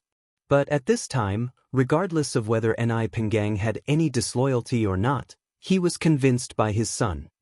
"Pengang, let Xiu take care of the security company's people. I believe he can train a large number of elite soldiers under his leadership. When the time comes, we can take our revenge, said Tang Yunda with a smile. You were the one who established the security company in the beginning, Brother Tang, said Ni Pengang without hesitation. Although I've been adding new blood all these years and increased the number of our security company to 80 people, all of them are loyal and devoted brothers to us. Tan Xiu has the ability, so I'm at ease handing them over to him. Inside the warehouse, a total of 80 members of the Yunding Security Company were all undergoing physical training. At this moment, they were already sweating profusely and many of them looked tired, but none of them stopped training. Bim! With a swift and fierce kick, the hanging sandbag exploded. The burly man, who was as majestic as an ox, had a shiny upper body. His streamlined muscles were covered with hideous scars. It was obvious that he had experienced countless life and death battles. There was also a scar on his face that extended from the right eyebrow to the left side of his chin. It was as though a scorpion was crawling on it, making it look ferocious and horrifying. Yang Hu changed to a sandbag that can withstand more kicks. The burly man grabbed a towel and wiped the sweat on his face and neck. Then he wrung the sweat off the towel and raised his head to shout. Captain, we don't have a sandbag that can withstand more kicks. You've already kicked 6 sandbags this month. You've used up all our reserves. A tall and burly young man in a black training suit rolled his eyes and replied helplessly. The burly man furrowed his brows and angrily said, Are all the sandbag manufacturers trash? Or are those bastards in the munitions factory embezzling the money for the materials? These damn sandbags aren't even enough for me to use for 3 to 5 days. They're fucking garbage. The young man directly turned his face to the side. He was the clearest about his captain's toughness. Even if the power of his punch didn't reach 250 pounds, it was probably not much worse. His full-strength kick had already exceeded 600 pounds half a year ago. Coupled with his tall and burly build, he was nearly 1.9 meters tall and could definitely be regarded as a humanoid monster. Clap, clap, clap. Tan Xiu followed his father, Tang Yunda, and Ni Pengang into the warehouse's entrance. His eyes glanced at the burly man as he applauded and smilingly said, Good power. It's already very rare for an ordinary person to have such great power. The quality of the sandbags produced by the factories nowadays is indeed not good. If you need sandbags, I'll send someone to send some to you later. You won't be able to blow them up even if you have a 500-pound fist. But the burly man nodded to Ni Pengang and indifferently glanced at Tan Xiu. But when his eyes landed on Tang Yunda, his pupils suddenly shrunk and disbelief filled his eyes. At this moment, the towel in his hand fell to the ground and his body slightly trembled a few times. Then he crazily dashed toward Tang Yunda and shouted, Are you, Captain? Tang Yunda's eyes were a bit moist. He didn't tell Ni Pengang to tell his former brothers that he was still alive.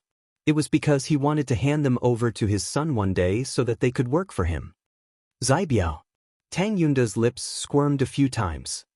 He looked at the burly man, Li Zaibiao, who had a look of disbelief on his face and slowly raised his arm. Clap. The two men clasped their hands together and hugged each other, slapping each other's back hard. Their excited emotions couldn't be calmed down for a long time. Captain. Instructor. Brother Tang. More than a dozen drenched middle-aged men quickly dashed to the front of Tang Yunda. Without exception, all of them were extremely shocked and pleasantly surprised. Tang Yunda released Li Zaibiao and kept hugging the middle-aged men. In the men's room, there were a lot of words that didn't need to be said. It was the most sincere attitude to know that he was safe and sound. The more than 60 stalwart men in the surroundings looked confused. They didn't know Tang Yunda, but they felt that he was somewhat familiar. Who is he? Asked a big man with blue veins throbbing on his forehead while holding a dumbbell. I don't know. A bit familiar. Captain and the others seemed to have lost their composure. Is that man one of our own? What did Captain just call him? Captain? As the last man's voice faded away, the dozens of stalwart men in the surroundings were all stunned. Half a minute later, disbelief was written all over their faces as they looked at Tang Yunda with eyes full of fanaticism. Captain Tang Yunda. It's him. Yes, it's definitely him. My idol. They were all veterans who had retired from the army and had experienced countless life and death battles. But in their hearts, there was a unified idol, Tang Yunda, the captain of the special forces from more than 20 years ago. It was him. He was like a legend in the army, a powerful god of war. Tang Yunda looked at his old brothers in front of him. His lips squirmed a few times and his voice turned a bit hoarse. Then he nodded with satisfaction and said, "Good, good, good. All of you are still alive. I didn't expect that I would be able to see my brothers again after I woke up from my sleep." "Where have you been all these years, Captain?" asked Li Zibiao. "What sleep?" And I Pingang explained on behalf of Tang Yunda. "Brothers, Big Brother Tang was plotted against by a powerful enemy in the past. He has been in a vegetative state for 20 years. Now that he has woken up, he has returned to us with the hatred from that time." Vegetative state? 20 years? Everyone was shocked. They never dreamed that Tang Yunda would be able to wake up in such a situation. Furthermore, he seemed to be no different from a normal person. Chapter 1082. Tan Xiao calmly watched his father reunite with his old brothers with a touch of warmth in his eyes. The true nature of a man was revealed, making him realize that he was far inferior compared to his father. This also caused him to lower his guard against his brother in his heart. However, no matter how good his brothers were, they were not as strong as him. Back when he was plotted against in the immortal world, he always thought that those people were his close friends and true brothers. But it turned out that it was just wishful thinking on his part.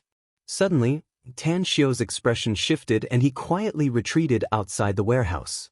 When his figure appeared in the square outside, he glanced at the distance and lightly asked, "Why are you here?" "Grandmaster." Tang An's figure didn't appear, but her faint voice was transmitted to Tan Xiao's ears. "I just got the news that a group of mysterious experts has been spotted in Yungang City. They have gathered at Heidi's private port and have completely occupied it. Ordinary people can't even approach it. Also, some people with special identities in several cities in the country are rushing there. According to the intel we got, nearly 100 people have gathered there. The number of people is still increasing." "Who's the owner of the port?" asked Tan Xiao with a frown. "It's Wenfeng," said Tang, "and he's a real estate developer in Yungang and also the richest man in the city. Our men have secretly investigated him and found that there's a problem with his identity." "What problem?" asked Tan Xiao. "Wenfeng has been an orphan since he was a child and lived in an orphanage before he was 12 years old, said Tang, and later, a fire broke out in the orphanage and many of its staff and children were burned to death, and many people went missing. Wenfeng was one of the missing people. 6 years later, when he was 18 years old, he suddenly appeared in Yungang City and entered one middle school in the city. He took the college entrance test the following year and was admitted to Northern University. But he gave up the opportunity and started his own business in Yungang City. It took Wenfeng 21 years to establish the Rivers and Mountains Group and became the richest man in Yungang City with a wealth of 10 billion yuan. Under the Rivers and Mountains Group, not only does it have real estate development, but it also does foreign trade. It has a private port and a dozen large cargo ships.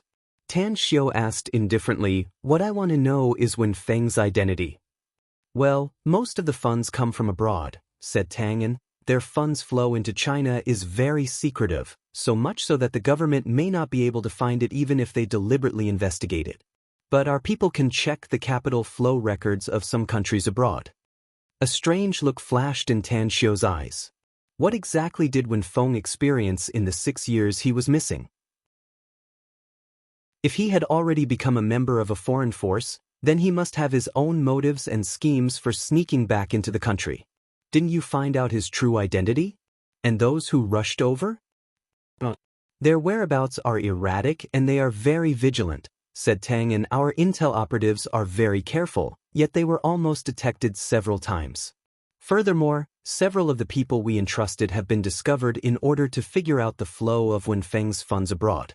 If it weren't for our people not showing up, I'm afraid the other party would have found us. Tan Xiao squinted his eyes as countless thoughts churned inside his mind. After a long while of silence, he slowly said, "Let's go to Liangong City tonight and find out who those people are and which organization Wen Feng belongs to." Understood. After saying that, Tang Yin didn't move again. Tan Xiu pondered for a moment before he turned around and walked toward the warehouse. He saw that the stalwart men had gone to train, whereas Li Zibiao was chatting with his father and Enai Pengang. "Where did you go, Xiu?" Tang Yunda saw Tan Xiu coming and immediately waved and asked. "I just got some special news, so I left for a while," said Tan Xiu with a smile. "Dad, I'm glad you can see your former brothers." Yeah. Tang Yunda smiled with satisfaction. "I'm already very satisfied to see my former brothers. Xiu, let me introduce you. This is Li Zibiao, a military genius who was once a rare talent in the army." Tan Xiu looked at Li Zibiao and nodded with a smile. "Nice to meet you, Uncle Li." Li Zibiao carefully observed Tan Xiu and shook his head. "Your physique is too weak, and your scholarly aura is too thick. If you want to be a real warrior, you'll need formidable force. But like father, like son. Your father was the god of war in our eyes back then, so presumably his son won't be bad either. He should be very powerful in other aspects, no?" A strange look appeared in Tan Xiu's eyes, whereas Tang Yunda and Enai Pengang rolled their eyes at the same time, secretly finding it funny that Li Zibiao judged people by their appearance. Li Zibiao didn't notice their expressions and continued, "Also, he's very interested in what you just said about the sandbags. If you really have good quality sandbags that can withstand my power, I'll take as many as you have." Tan Xiu looked at Tang Yunda with an inquiring expression. Tang Yunda squinted his eyes and exchanged glances with Enai Pengang. He then waved at Tan Xiu and smilingly said, "Since I'm ready to hand them over to you, you can play with them however you want. But don't go too far. Medical fees are very expensive." A smile appeared on Tan Xiu's face. He looked at the dazed Li Zibiao and smilingly said, "Do you think my physique is too weak, Uncle Li? Do you think I have a scholarly aura and can't be compared with a muscular man?" Li Zibiao frowned and hesitated for a moment before he said, "Your Uncle Li always says what I want to say, Tan Xiu, and your father knows it. I don't mean to ridicule you, but I really think you're too weak. You need to exercise well in the future. You can come to us later if you want. We can teach you some self-defense moves." Tan Xiu walked toward the iron rack at the side. He took off his coat and put it on the rack, and then said aloud, "Attention, everyone. Gather here. Your Captain Li thinks I'm too weak, so he wants to teach me some self-defense moves. However, even though I'm very young, I'm not convinced. That's why I'm preparing to challenge Senior Captain Li. If he can defeat me, I'll definitely be like a small soldier in the future. I'll report here every day and learn self-defense moves from everyone." His loud voice spread throughout the warehouse in an instant. The strong men, who had returned to their training, stopped one by one and gathered here with strange expressions. Challenge? The target of challenge is Captain Li Zibiao? The other 79 elites of the security company looked at Tan Xiu as though they were looking at a fool. They all knew that Captain Li Zibiao's strength was definitely the strongest among them. There was once a martial arts grandmaster expert, and they watched helplessly as he was beaten by their captain. How come the son of our idol doesn't inherit our idol's wisdom? He actually wants to challenge Captain? Isn't he just looking for a beating? Alas, I thought a tiger father wouldn't beget a dog son. I didn't expect that young man to be so reckless. He didn't inquire about our captain's strength and just took off his coat to challenge him. With our captain's character, he'll never show mercy for Brother Tang. That young man is out of luck. One must know one's limits, else one will die very quickly. Challenging Captain? He might as well find a Tyrannosaurus Rex and challenge him. Young people nowadays. People always like to be impulsive.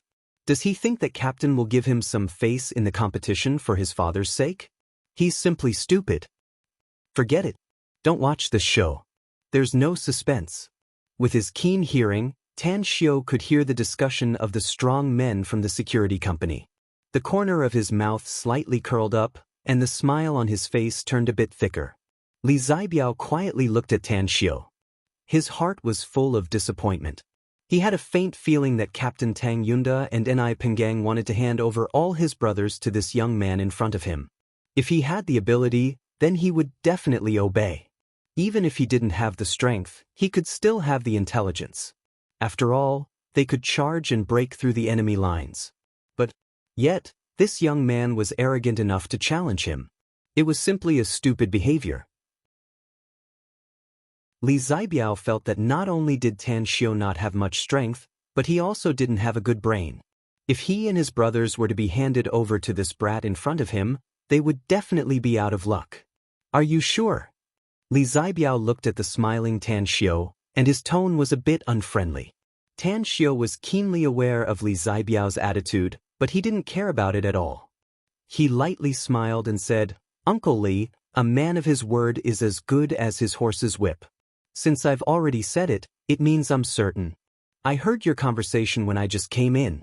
You can kick a sandbag, so I'm afraid your strength is very terrifying. But don't judge me through the crack of the door. We'll know whether I have the strength or not after we compete."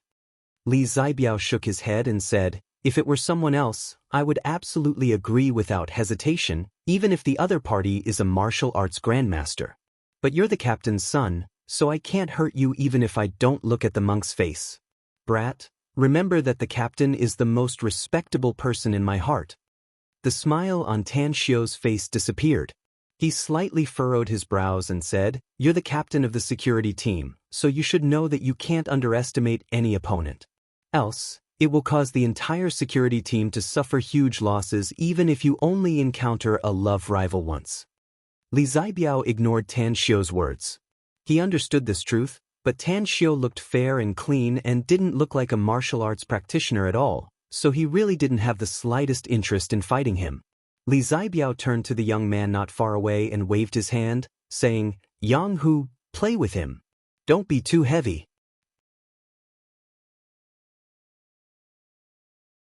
Chapter 1083. Yang Hu, who had a burly appearance and a somewhat ferocious-looking face, immediately cried out with a sullen face, "Captain, how can you give me this kind of strenuous and unrewarding task? If I accidentally hurt young Master Tang, won't that be a sin?" "Don't grumble. Just go easy on him," said Li Zibiao discontentedly. "I don't think there's a problem with your control." Yang Hu rolled his eyes and grunted, "Humph, fists and feet have no eyes. You and my idol can't blame me if I hurt young Master Tang." Tang Yunda, who was at a loss whether he had to cry or laugh, waved his hand and said aloud, "You're Yang Hu, right? Don't worry. I won't frown even if you beat this brat into a vegetative state as long as you have the ability. But of course, it'll be shameful if you lose." "Don't worry, idol." Yang Hu grinned. "I might not dare to boast if it were someone else, but your young master, cough cough. I mean, I still have some strength." Tan Xiu's brows furrowed deeper. He looked at Yang Hu and shook his arm. He immediately hooked his finger and said, "Cut the crap, lest you make a fool of yourself later. Come on, I'll let you have 3 moves." Yang Hu stared blankly and the smile on his face immediately disappeared. He looked at Tan Xiu's indifferent expression and immediately sneered. "Young Master Tang, your father is my idol, but it doesn't mean I'll let you have your way.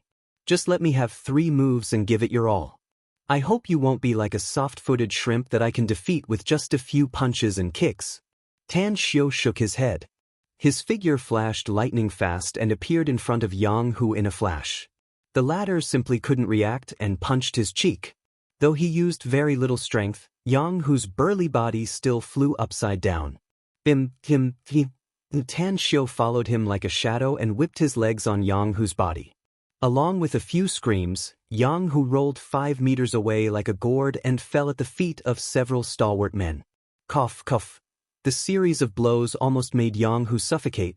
Finally, he coughed violently and raised his head with difficulty, revealing an incredulous expression. Silence. No, to be precise, it was dead silence.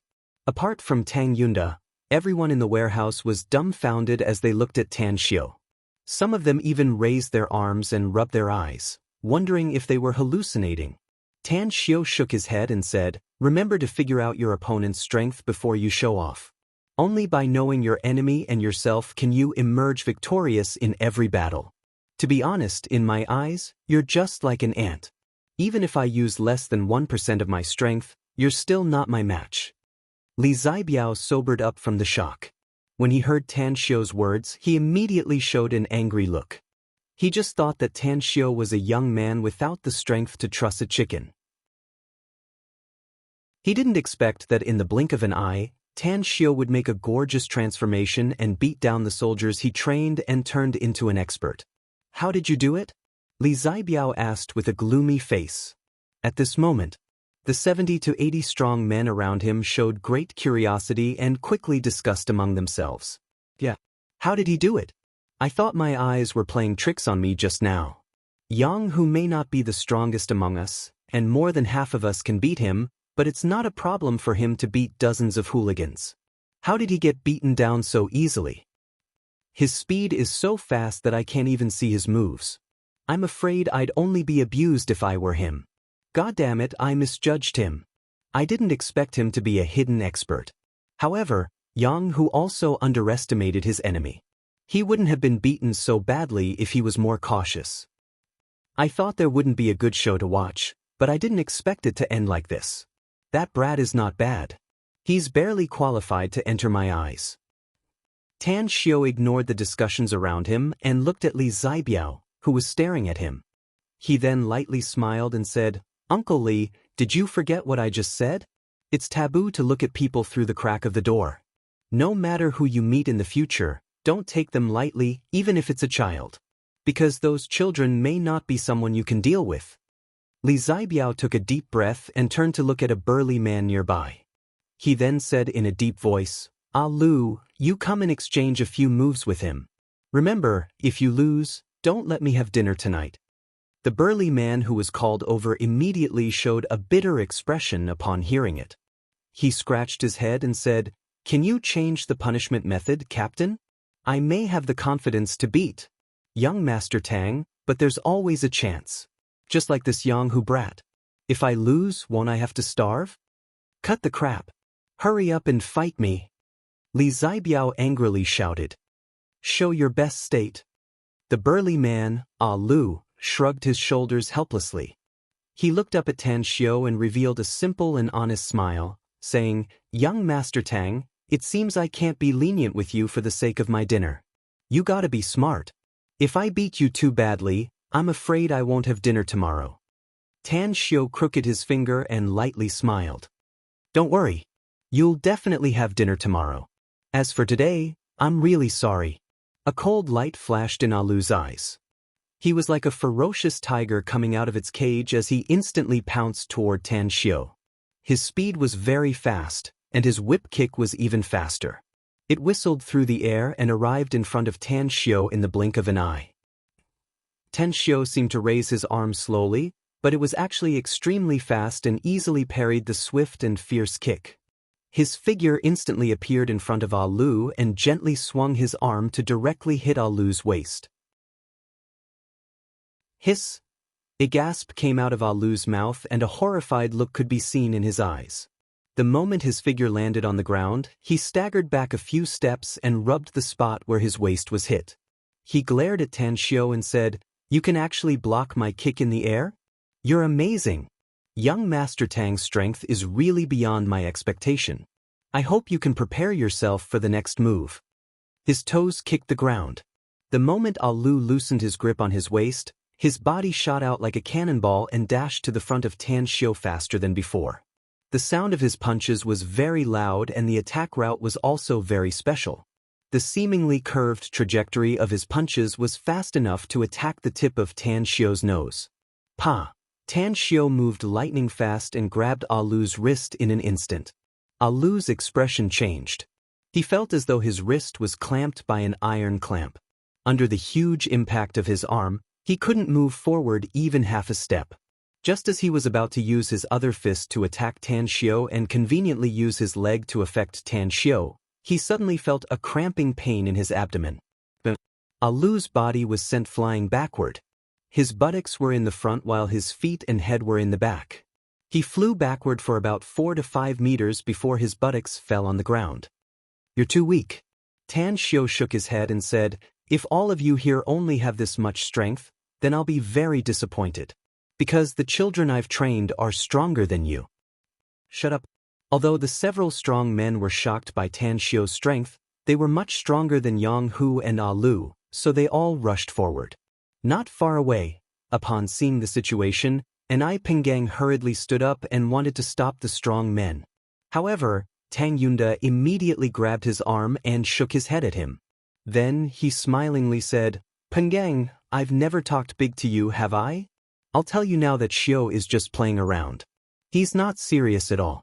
Else, even if all of us here join hands, I'm afraid we won't be his match. Ai Pengang's expression turned ugly and he said, what nonsense are you talking about, Brother Tang? Don't tell me you don't know the strength of our brothers? Tan Xiu may be able to defeat Yang Hu and Ah Lu, but the two of them can't even be ranked in the middle among our 80 brothers. But those who are charging at him right now are all experts here. Our so-called experts are just a joke in Xiu's eyes, said Tang Yunda with a faint smile. Pengang, let them play since they want to. I'm not worried about them as their father, so what are you worried about? Ai Pengang hesitated for a moment. Then he immediately sat down with a bit of annoyance and said, since you've said it like this, then I won't say anything more. I'd like to see if your precious son is really as capable as you said, and if he can easily beat us brothers to the ground. Let's wait and see, said Tang Yunda meaningfully. Xiu will surely surprise you. Ai Pengang snorted and said, I'll be thanking God if you don't scare me. At the side of the duo, a glint flashed in Ai Jie's eyes. After listening to the conversation between her father and Tang Yunda, she suddenly said, Dad, I think Tan Xiu is really powerful. Haven't you seen it yet? Yang Hu and Ah Lu didn't even cause any damage to Tan Xiu and were easily defeated by Tan Xiu. Do you think that even Uncle Li Zibiao can do this? Ai Pengang stared blankly for a moment before his complexion completely changed. With a look of disbelief on his face, he got up from the chair again. He was keenly aware of the problem after his daughter reminded him. Let alone Li Zibiao, even an expert like him couldn't do it. There's another problem, Dad, said Ai Jie again. You also didn't realize it. Tan Xiu can easily defeat Yang Hu and Ah Lu. What does this mean? It means that he hasn't gone all out yet. Even his calm expression tells me that his strength is much stronger than what he showed. Much stronger. This, Ai Pengang was completely stunned. Chapter 1084.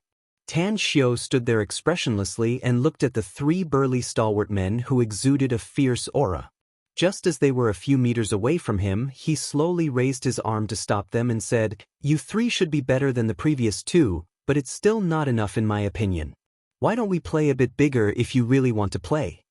Li Zibiao took 2 steps back and looked at Tan Xiu with dread in his eyes. At the same time, he also felt deeply ashamed, feeling that he had made a fool of himself and made a fool of himself. He needed to wait for the result of the match. If Tan Xiu was defeated, then he wouldn't lose too much face even if he lost his face. But if Tan Xiu won again, he would really have no face to face the people in this warehouse. One of the 3 burly men asked in a low and muffled voice, How do we play?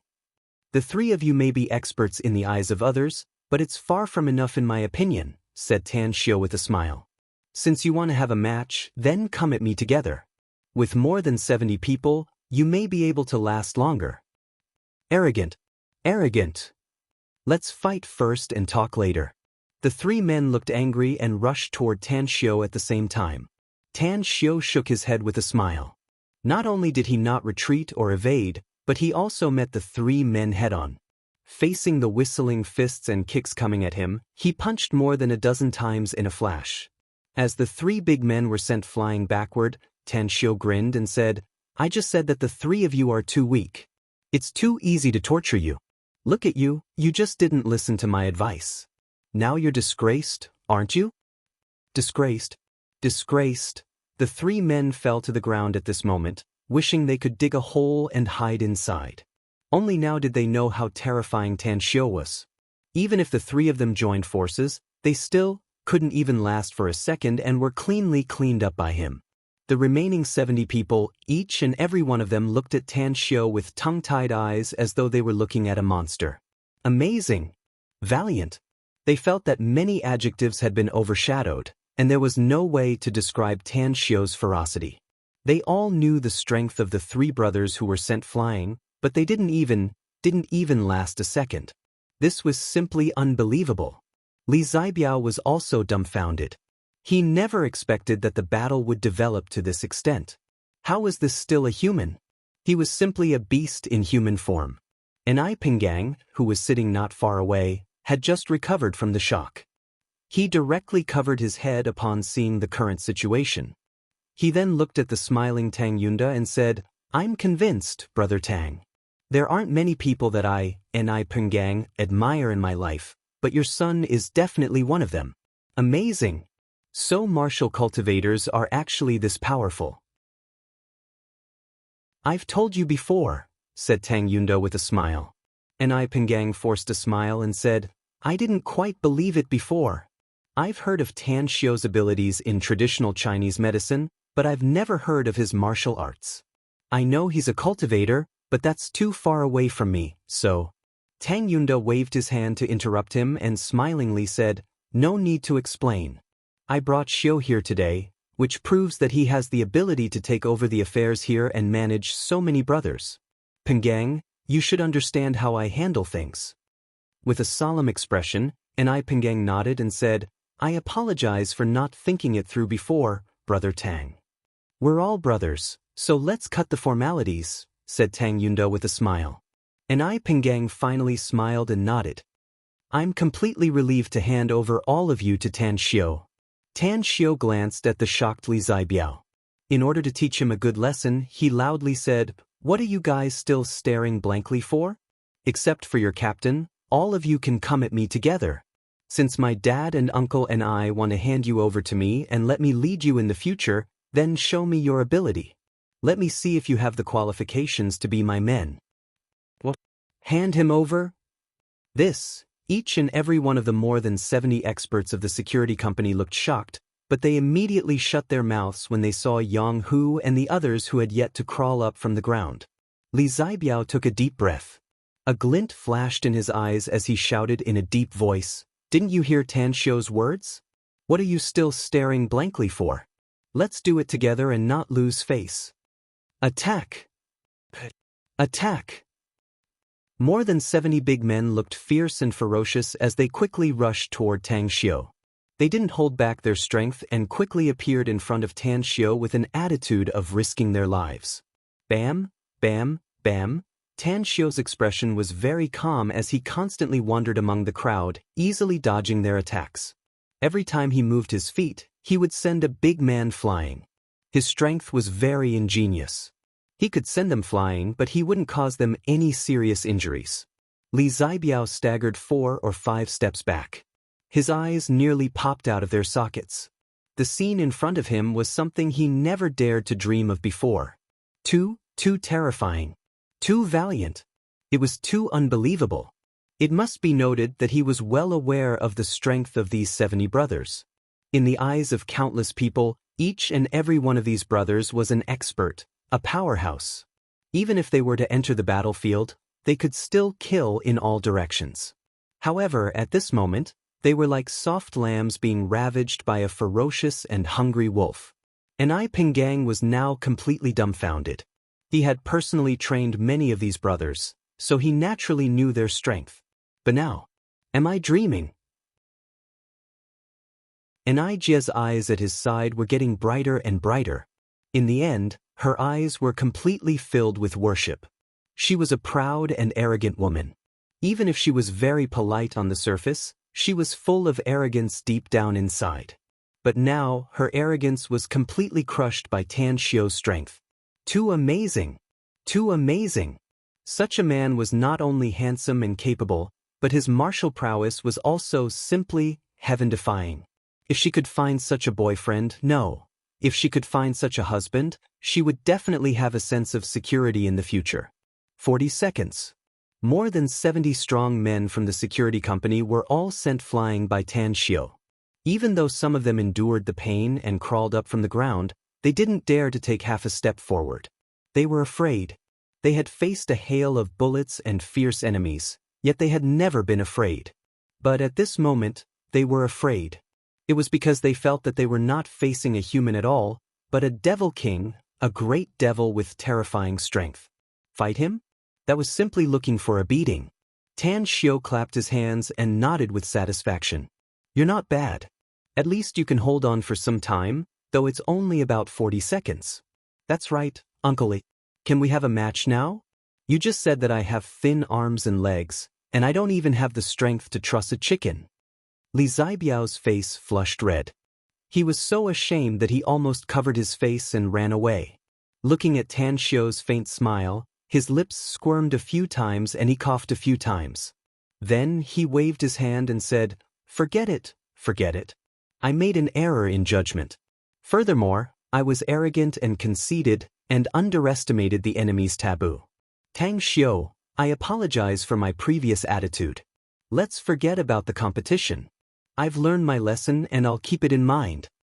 Tan Xiu was very satisfied with Li Zibiao's attitude. The reason why he fought with the others was that he wanted Li Zibiao, the captain, to understand that no matter what kind of enemy he would face in the future, he couldn't take it lightly. Being responsible for failing in an easy task was a trivial matter, but causing his brothers to die was a big deal. If that's the case, then forget it. Your injuries are nothing. I've controlled my strength very well, so you'll be able to recover in 10 minutes. There won't even be any pain left. Everyone's mouth couldn't help but twitch upon hearing this. Strength? Very well controlled? This child is truly heaven-defying. He can actually pay attention to propriety in the melee just now. What exactly is his bottom line? How powerful is he exactly? Tan Xiu returned to Tang Yunda and Ni Pengong's group and said with a faint smile, Uncle and I, did I perform well? Do you feel at ease handing them over to me? If I don't feel at ease handing them over to you, I'm afraid there's nothing in this world that can make me feel at ease.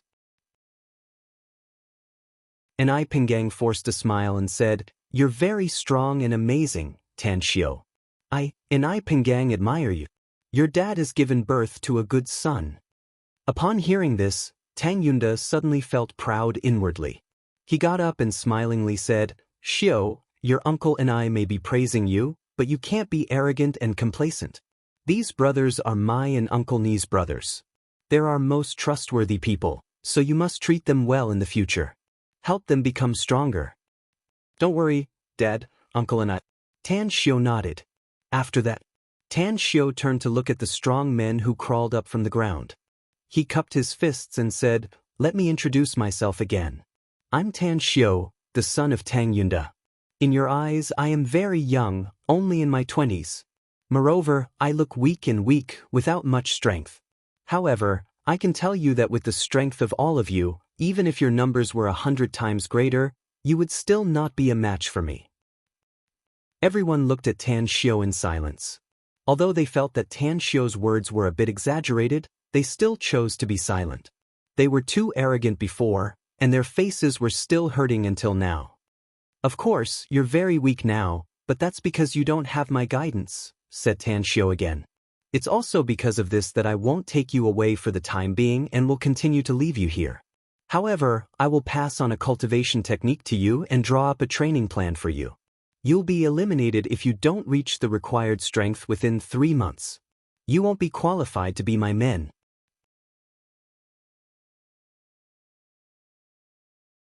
Chapter 1085. As the captain in everyone's eyes, Li Zibiao paced 2 steps forward and asked in a deep voice, May I ask what the cultivation technique is now? What is the level of strength you set? You're not qualified to know for the time being. You only need to know that each of you must be 10 times stronger than you are now after 3 months, said Tan Xiu indifferently. Otherwise, you won't be qualified to be Tan Xiu's men. Are you kidding me? Li Zibiao angrily retorted. We may not be as strong as you, but we're already experts in the eyes of countless people. At our level, if we want to improve further, we need to spend a lot of time training in order to improve even a little bit. You want us to be 10 times stronger in 3 months? That's impossible. There's nothing in this world that's impossible. Tan Xiu sneered. It all depends on whether you can put in the effort. Tang 28, come here. Tang 28, who had been following Tan Xiu but had never spoken, suddenly came to Tan Xiu's side and respectfully greeted, Sect Master. Tell them how old you are, said Tan Xiu with a nod. 8.5 years old, answered Tang 28. Tan Xiu shifted to the people in front of him and said in a deep voice, Did you hear that? He's 8.5 years old. How much strength do you think he has at this age? Li Zibiao squinted his eyes and observed Tang 28 a few times. Then he said, He may be a martial arts prodigy, but I'm afraid it's difficult for him to have much strength due to his age. We're not your match, but he. Tan Xiu sneered. He? Tang 28, Captain Li didn't attack just now. You should have seen it, right? You should know what to do now, right? Tang 28 slightly nodded and paced a few steps toward Li Zibiao. He cupped his fists and said, Please enlighten me, Captain Li. Li Zibiao was stunned, as were the 79 strong men from the security company. Even Ni Pengang and Ni Jie, who were sitting there, were dumbfounded at the moment and looked at Tan Xiu and Tang 28 incredulously. Open? Are you kidding me? An 8.5-year-old child dared to challenge Li Zibiao? Had the world gone haywire, or was there something wrong with the brains of Tan Xiu and the 8.5-year-old child? After Li Zibiao reacted, he looked at Tan Xiu and angrily said, Are you humiliating me, Tan Xiu? Tan Xiu sneered and said, You can take it as me humiliating you if you want. Now he wants to challenge you again. Are you even afraid of an 8.5-year-old child? Yang Hu yelled angrily, Captain, teach him a lesson. Lu also shouted, Captain, since they insist on showing off, then let's do it. Let them know that you are not weak. That's right, do it. So be it. Teach him a lesson. Li Zibiao was so angry that he laughed. He gave a thumbs up to Tan Xiu and angrily said, Well done. I didn't expect you to humiliate people just because you're strong. Since you want me to fight a child, I'll fulfill your wish. Let's see how you deal with this later. Did you forget what I just told you, Captain Li? Tan Xiu sneered. Don't be too full of yourself, else you'll get slapped in the face again and it'll be even more painful. Li Zibiao took 2 deep breaths to control his emotions. He then looked at Tang 28 and said, I won't show mercy to you since you want to challenge me, kid. Just now your so-called sect master personally said that we can't let our guard down when facing anyone. You went all out to show your respect to me, said Tang 28 with an expressionless face. Of course, you're too weak and sect master doesn't want to hurt you, so I naturally can't hurt you. Let's do it. Had it not been for the previous incident, Li Zibiao wouldn't have bothered with the little kid at all. But when he recalled what Tang Xiu had done before, he immediately put away his carelessness and kicked Tang 28 without any reservation. Pa! Tang 28 raised his small hand and directly slapped Li Zibiao's instep. Li Zibiao still felt as though he was hit by a hammer despite being separated by a shoe. You're too weak and can't pose any threat to me. No wonder Sect Master felt bored and ordered all of them to attack you together. Tang 28 looked at Li Zibiao's face and his small body quickly leaped up. His foot moved lightning fast and directly kicked Li Zibiao's cheek. It was a kick. He only used 30% of his strength, yet it still sent Li Zibiao flying more than 10 meters away and heavily slammed against the wall. What? That's impossible. My eyes must be playing tricks on me. Captain, what's going on? How can that child be so fast? And his strength? Even if Captain himself flew backward, it's impossible for him to fly that far, no? Did that little guy start practicing martial arts in his mother's womb? Even if he did, he can't be so powerful, right? I must be dreaming. I'm so fucking messed up. The 79 members of the security company exclaimed one after another. Disbelief was written all over their faces as though they had seen the most incredible thing in the world. Are you all shocked? Tan Xiu lightly asked. Do you think it's impossible for Tang 28 to have such a powerful strength since he's only 8.5 years old? Although the 79 people did not reply, their expressions clearly expressed their inner thoughts, which was, they did not believe it. Make them believe it, Tang 28, said Tan Xiu. Understood. Tang 28's figure instantly turned into a hazy image. His figure flickered and the crackling sounds of his attacks were particularly ear-piercing. The 79 strong men who had just crawled up from the ground were knocked down again. This time, Tang 28's control of his strength was not very good, so his attacks were heavier than Tan Xiu's. For a time, the strong men who were knocked down couldn't get up from the ground and could only hug the place they were hit, curling up and screaming on the ground.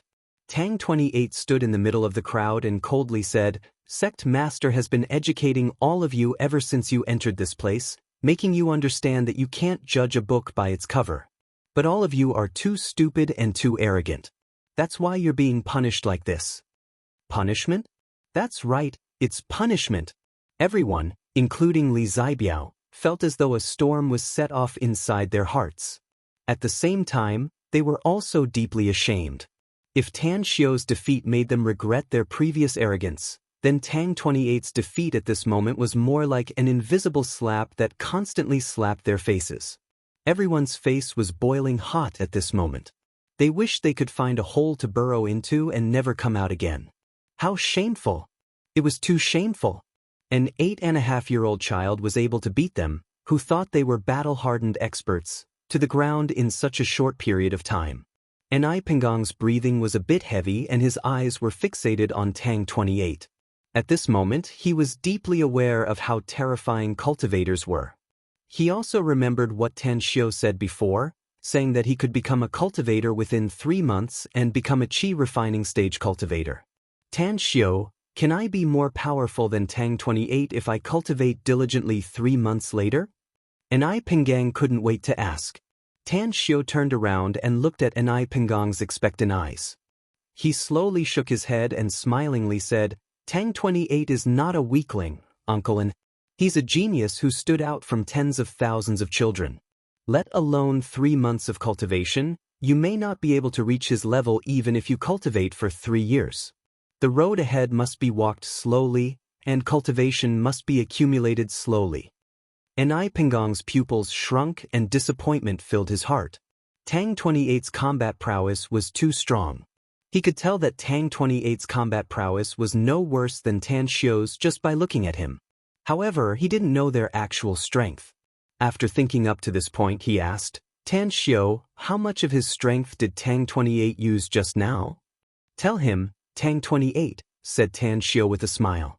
"Maybe less than 30%, answered Tang 28. Hiss, Enai Penggang couldn't help but gasp. He looked at Tang 28 as though he was looking at an alien. How old is he? An 8.5-year-old child only used less than 30% of his strength to defeat so many of his battle-hardened brothers. This is simply heaven-defying. The pain on the 80 security company's members finally eased a lot. But after hearing Enai Penggang, Tan Xiu, and Tang 28's words, they couldn't help but shiver with intense fear inside. That's right, it was fear.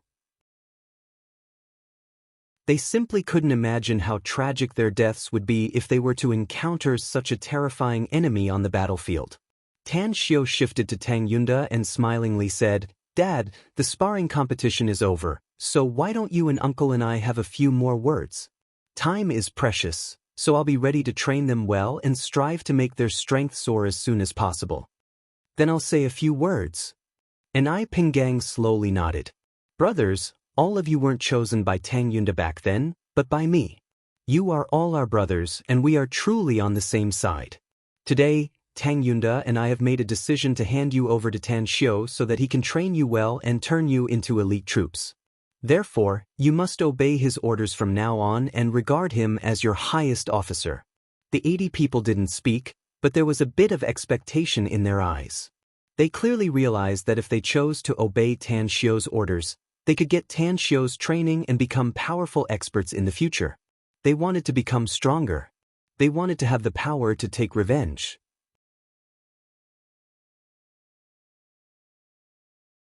Chapter 1086. Tang Yunda paced 2 steps forward and said in a deep voice, "Ladies and gentlemen, I believe you all know the reason why I founded this organization. It had been more than 20 years. The blood feud between his brothers had to be avenged. Some of the brothers who died in battle were your relatives, and some were our comrades.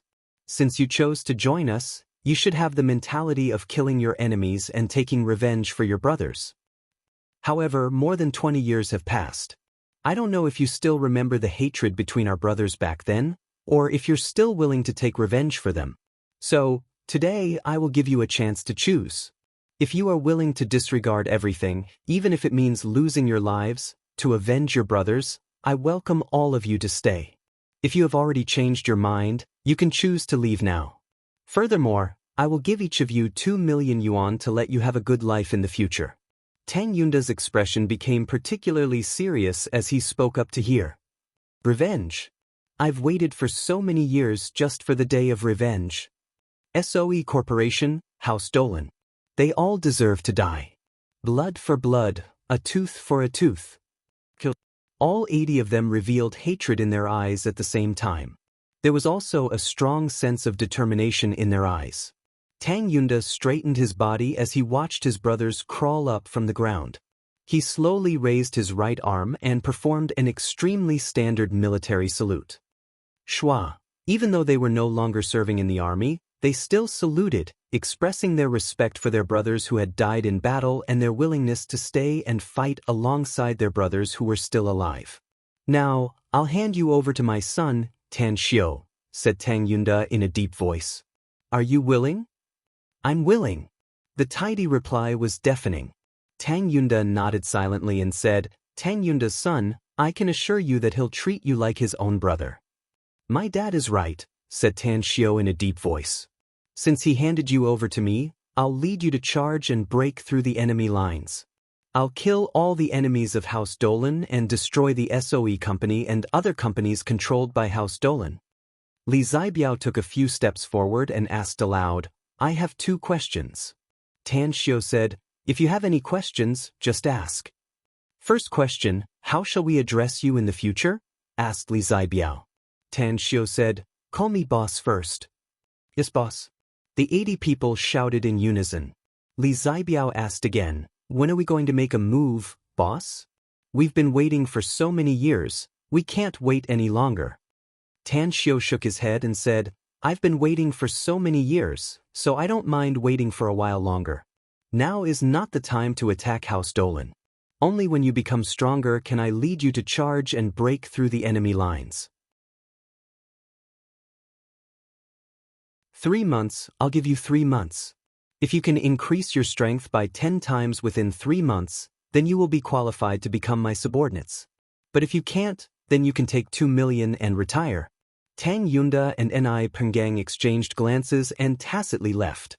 Ni Jia also left at the same time. Tan Xiu, however, was not in a hurry to leave.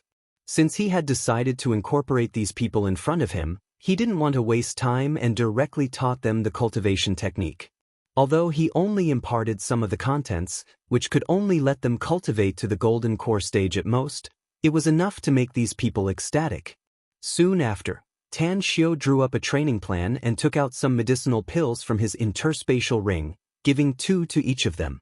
These 2 medicinal pills could allow these warriors who had qi in their bodies but didn't know how to control it to quickly transform their true qi into true essence. The foundation was what Tan Xiu valued the most. With the foundation, it would be easier for them to step into the ranks of cultivators, and it would be much easier to train them. At first, when the 80 people saw the training plan formulated by Tan Xiu, all of them looked horrified. But after Tan Xiu stated that only by following his training plan could they increase their strength by 10 times within 3 months, they all gritted their teeth and agreed. In the evening, Tan Xiu left Tang 28 with his father, Tang Yunda, to accompany his father to drink and reunite with his old brothers. He then quietly took Tang'an and rushed to Liangong City. The distance between Shanghai and Liangong City was only about 400 to 500 kilometers. Since the duo took the high-speed rail, it only took them 2 to 3 hours to reach Liangong City. Sect Master Jin Shi, the chief person in charge of intelligence, had arrived in Liangong City ahead of time after his injury had healed and had been waiting outside the train station for a long time. How's the situation over there? Asked Tan Xiu while walking. There are still a lot of strangers entering Liangong City. Their whereabouts are the same as the previous ones, All of them are erratic and very strange, said Jinshi. But our men have found their final gathering point. Where is it? Tan Xiu raised his brows and asked. It's a private club in the Golden Coast, answered Jinshi. Is this club under Wenfeng's name? Asked Tan Xiu. According to our intelligence personnel's investigation, this club isn't under the name of Wenfeng or the Rivers and Mountains Group. It's under the name of a man named Zhu Heng. We've also investigated this Zhu Heng. This is the only property under his name, and he has no personal relationship with Wenfeng. Further, there are rumors that Wenfeng and Zhu Heng once had a grudge against each other, and the two of them fought in public. However, someone mediated later, so the matter was eventually left unsettled. It's a smokescreen. A contemptuous look flashed in Tan Xiu's eyes. It was very likely that Wenfeng and Zhu Heng had a deep relationship, since those people who had a relationship with Wenfeng entered the private club run by Zhu Heng. Maybe they belonged to the same force, and the reason why they fought in public was likely to be a cover-up. How many people have gathered in the Golden Coast now? Asked Tan Xiu again. There's no way to calculate the specific details. The whereabouts of the other party are too secretive, and our intelligence personnel have yet to investigate many of them, answered Jinshi. Also, the security personnel in the Golden Coast may look sparse and ordinary from the outside, but the inside is extraordinarily tight. There are at least 200 to 300 security personnel stationed there, so it's impossible to sneak in. Tan Xiu's expression turned serious. Such a high degree of security work indicated that the force was extremely huge, and this gathering was very important. Just as he entered the car, Jinshi's mobile phone vibrated. He took it out and picked up the call, and the intelligence personnel's report came out. Someone just entered the Golden Coast. The identity of the other party is Shaanxi Province's wealthy businessman, Guotao. He has a very high status in Shaanxi Province, and his wealth is also very huge. Got it. Jinshi hung up the phone and looked at Tan Xiu, saying, Sect Master, just now. Tan Xiu raised his hand to interrupt him. He lightly nodded and said, I heard that Guotao's name. He's a real estate owner with a net worth of tens of billions of yuan. Also, he's a martial artist who runs a security company among his businesses. There are many big bosses with a net worth of tens of billions in the country, Sect Master. How do you know him? Could it be that you... No need to make wild guesses. I heard about him from a friend of mine, said Tan Xiu lightly. Before, Tan Xiu had heard Li Laoshan mention this wealthy businessman from Shaanxi Province when he was chatting with him. He also learned that Guotao was a martial arts fanatic who once fought with Li Laoshan and beat the latter miserably. The most important thing was that Guotao was a ruthless man with a bestial nature to his bones. Every time he fought with someone, he would never stop until he saw blood, regardless of the identity of the other party. After giving it a thought, Tan Xiu took out his mobile and dialed Li Laoshan's number. Hello, Brother Tang? What kind of wind blew your phone to me today? This big brother has been waiting for you to drink with me for a long time. Li Laoshan's hearty laughter came from the phone. Old brother Li, I've been dealing with a lot of things recently, and many of them are thorny issues, so I couldn't find the time to drink with you for a while, said Tan Xiu with a smile. Just wait for me. I'll definitely find you and drink until we're drunk.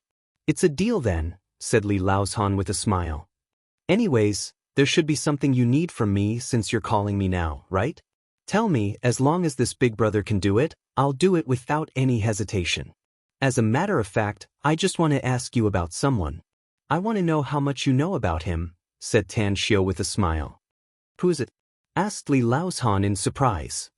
I still remember that when we were chatting, you told me about a person, Guotao, a wealthy businessman from Shaanxi Province, said Tan Xiu. I want to know how much you know about this person, old brother Li. Li Laoshan was silent for more than 10 seconds before he slowly said, Brother Tang, if you ask someone else about him, perhaps you'll only get a superficial answer and won't be able to tell any details about him. But I know something about him, and it's a secret. Tan Xiu's expression moved and he inquired, Old brother Li, please tell me about it. Guotao is a successful wealthy businessman on the surface, but he's also a martial arts practitioner. He's very strong, And even if he hasn't reached the martial arts grandmaster realm, he's not far from it, said Li Laozhan. Furthermore, he also has a security company under him, and all of them are martial arts practitioners. Some of them are even experts that he has personally trained. However, that's not the secret I want to tell you. Guotao has another identity. He has been abroad for many years, and only returned to the country more than 10 years ago to set up his own company. He belongs to a very mysterious organization abroad. I don't know much about the details of this organization, but I do know that this organization is good at investigating and selling intelligence. Intelligence? The Dark Wind Organization? A chilling light flashed in Tan Xiu's eyes as he asked, "Old Brother Li, how do you know this secret information?"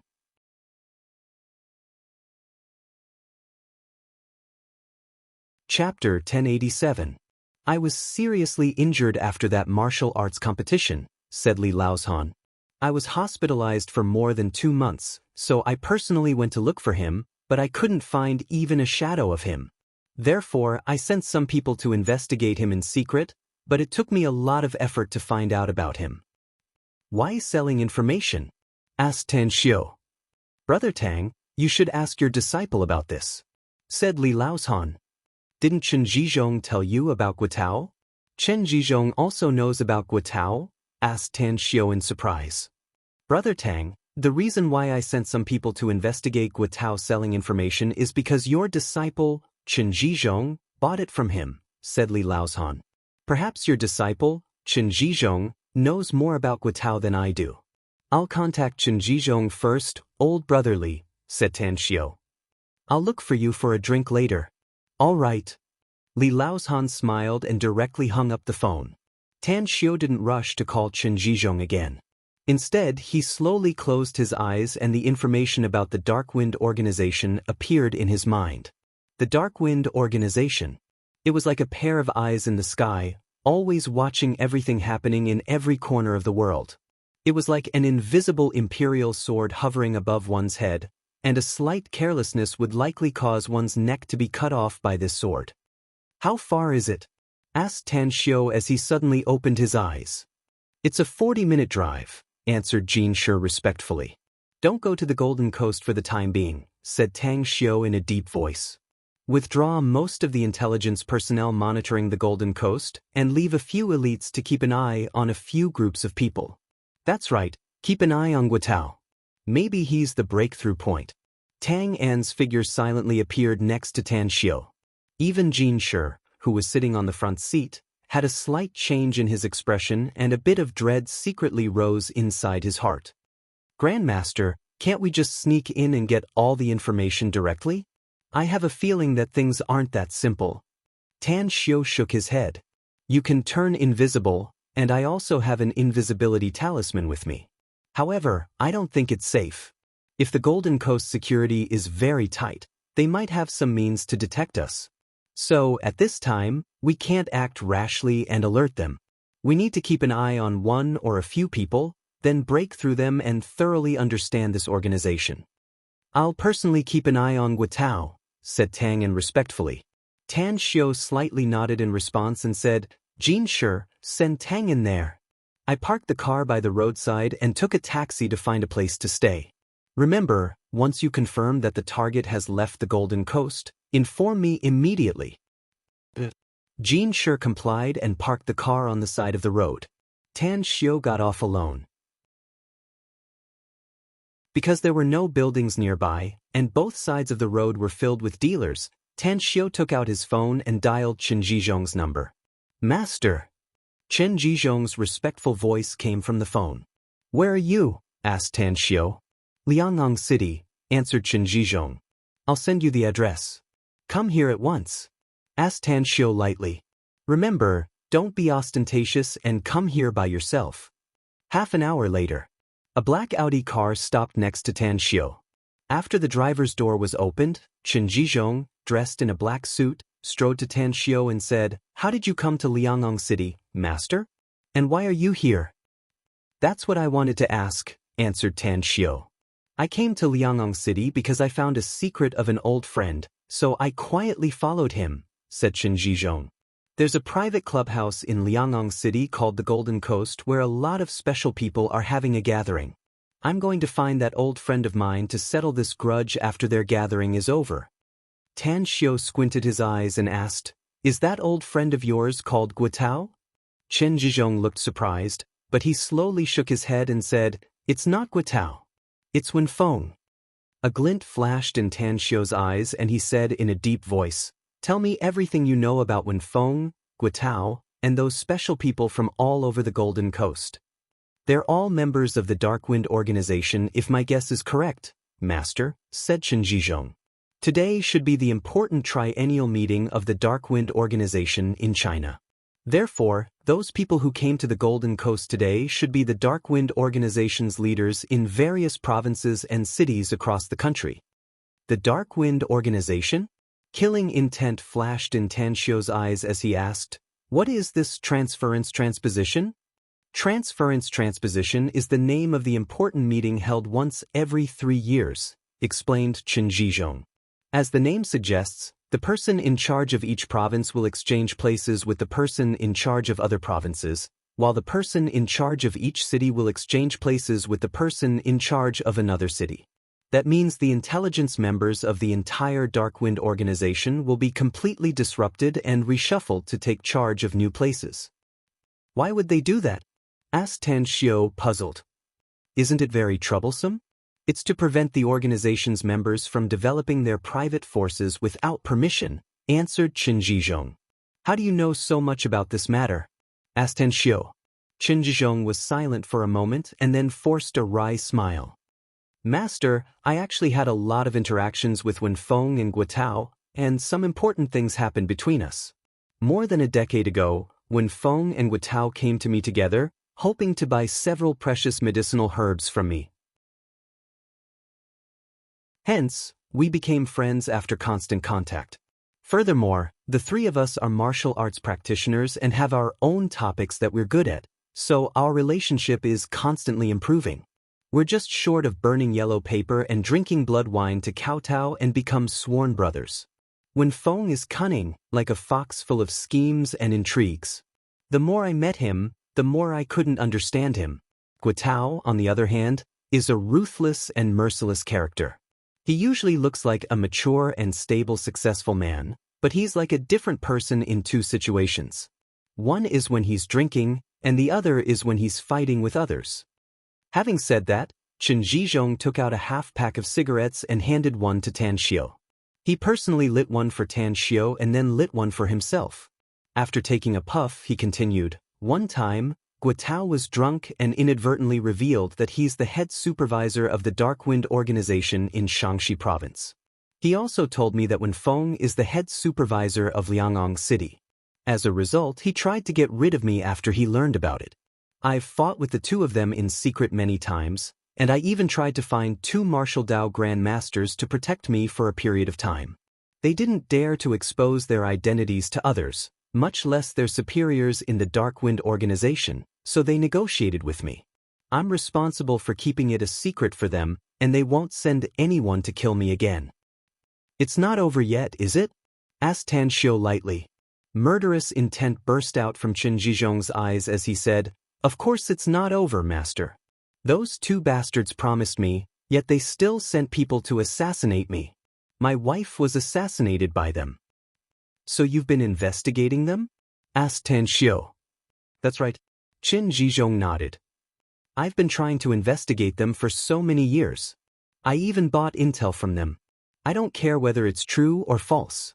What I care about is getting more and more information about them every time I come into contact with them."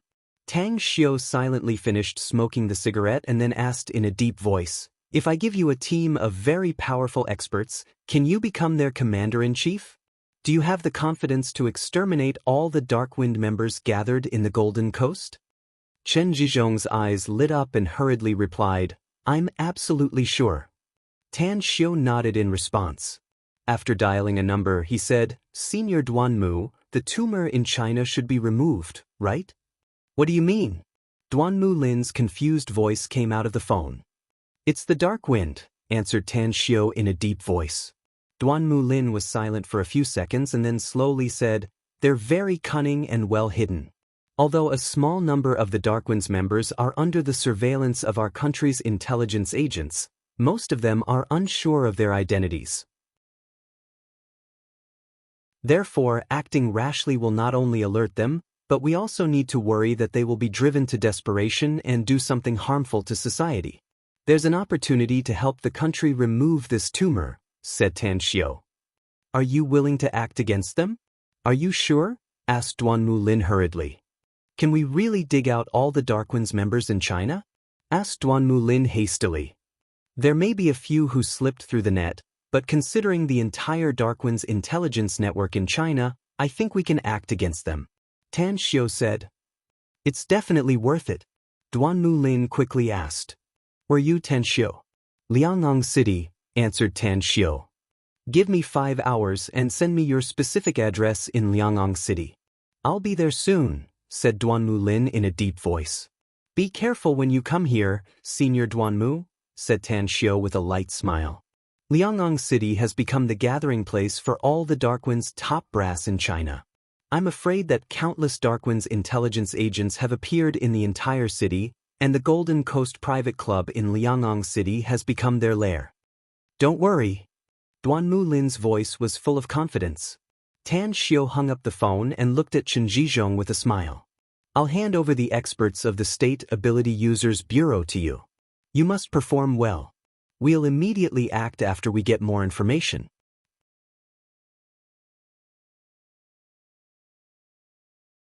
Chapter 1088. 2 years ago, Chen Zhizhong was just an ordinary martial artist, not even a second-rate expert. At most, he could only bully those local ruffians. However, after 2 years of cultivation, his cultivation realm had been constantly improving and he had now broken through to the late stage of foundation establishment. Killing martial arts grandmasters was absolutely as easy as crushing ants. Master, Chen Zhizhong wanted to say something but hesitated, his face full of hesitation. Tan Xiu seemed to have seen through his thoughts and raised his brows. You don't have confidence in yourself, do you? You're absolutely certain that the other party is an expert from the state's Special Abilities Bureau, so you don't dare to fight them? A little bit indeed, said Chen Zhizhong with a forced smile. I was just a businessman before, after all, and those people are the armed forces of the state. Even if I want to, the consequences will be unimaginable if they don't listen to my command at the critical moment. You said that you were a businessman before, but now your identity is different, said Tan Xiu in a deep voice. You're a cultivator now, and a foundation establishment cultivator at that stage. In my eyes, a late-stage foundation establishment cultivator is as weak as an ant, but in the eyes of others, a late-stage foundation establishment cultivator is definitely a god. Let me tell you something, there are no more than 5 ability users in the entire Special Abilities Bureau who can defeat you in a one-on-one fight. Chen Zhizhong's eyes lit up and confidence suddenly rose inside him. He looked at Tan Xiu's serious expression and gritted his teeth. I won't let you down, master. A smile finally appeared on Tan Xiu's face. You must always remember that you're no longer who you used to be, Zhizhong. Don't limit your world to the business world, let alone the country. You're my disciple, so your vision can't be limited to this earth. There are countless races in the vast universe, and there is a higher plane above our universe. There are hundreds of millions of races and trillions of lives in that higher plane, among which there are countless powerhouses who can destroy the world with a flick of their fingers. In the future, you'll have to face those gods and immortals, not the common people on earth. Hiss, Chen Zhizhong couldn't help but gasp. This was the first time he heard such a shocking statement from Tan Xiu. Master, could it be that what you said is true? There are countless aliens in our universe? What about the higher planes? Is there really an existence that can destroy the world with a flick of a finger? Chen Zhizhong's voice was trembling. There was anticipation and fear in his tone. Tan Xiu sighed in his heart. He found that since Chen Zhizhong became his disciple, he had not given much guidance to Chen Zhizhong. He had even told him very little about the cultivation world and the higher level of things. Lighting up another cigarette, Tan Xiu said, Zhizhong, your company's affairs should have been handed over to your son, right? You're wrong.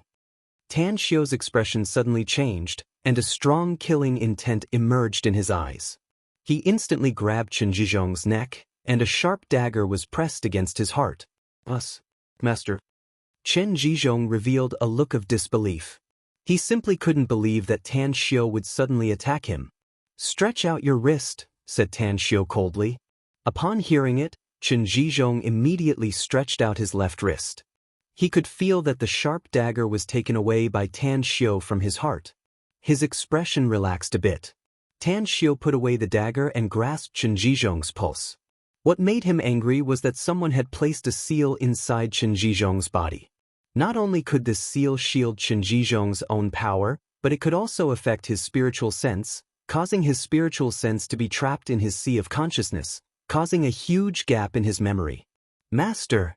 Chen Zhizhong cautiously called out.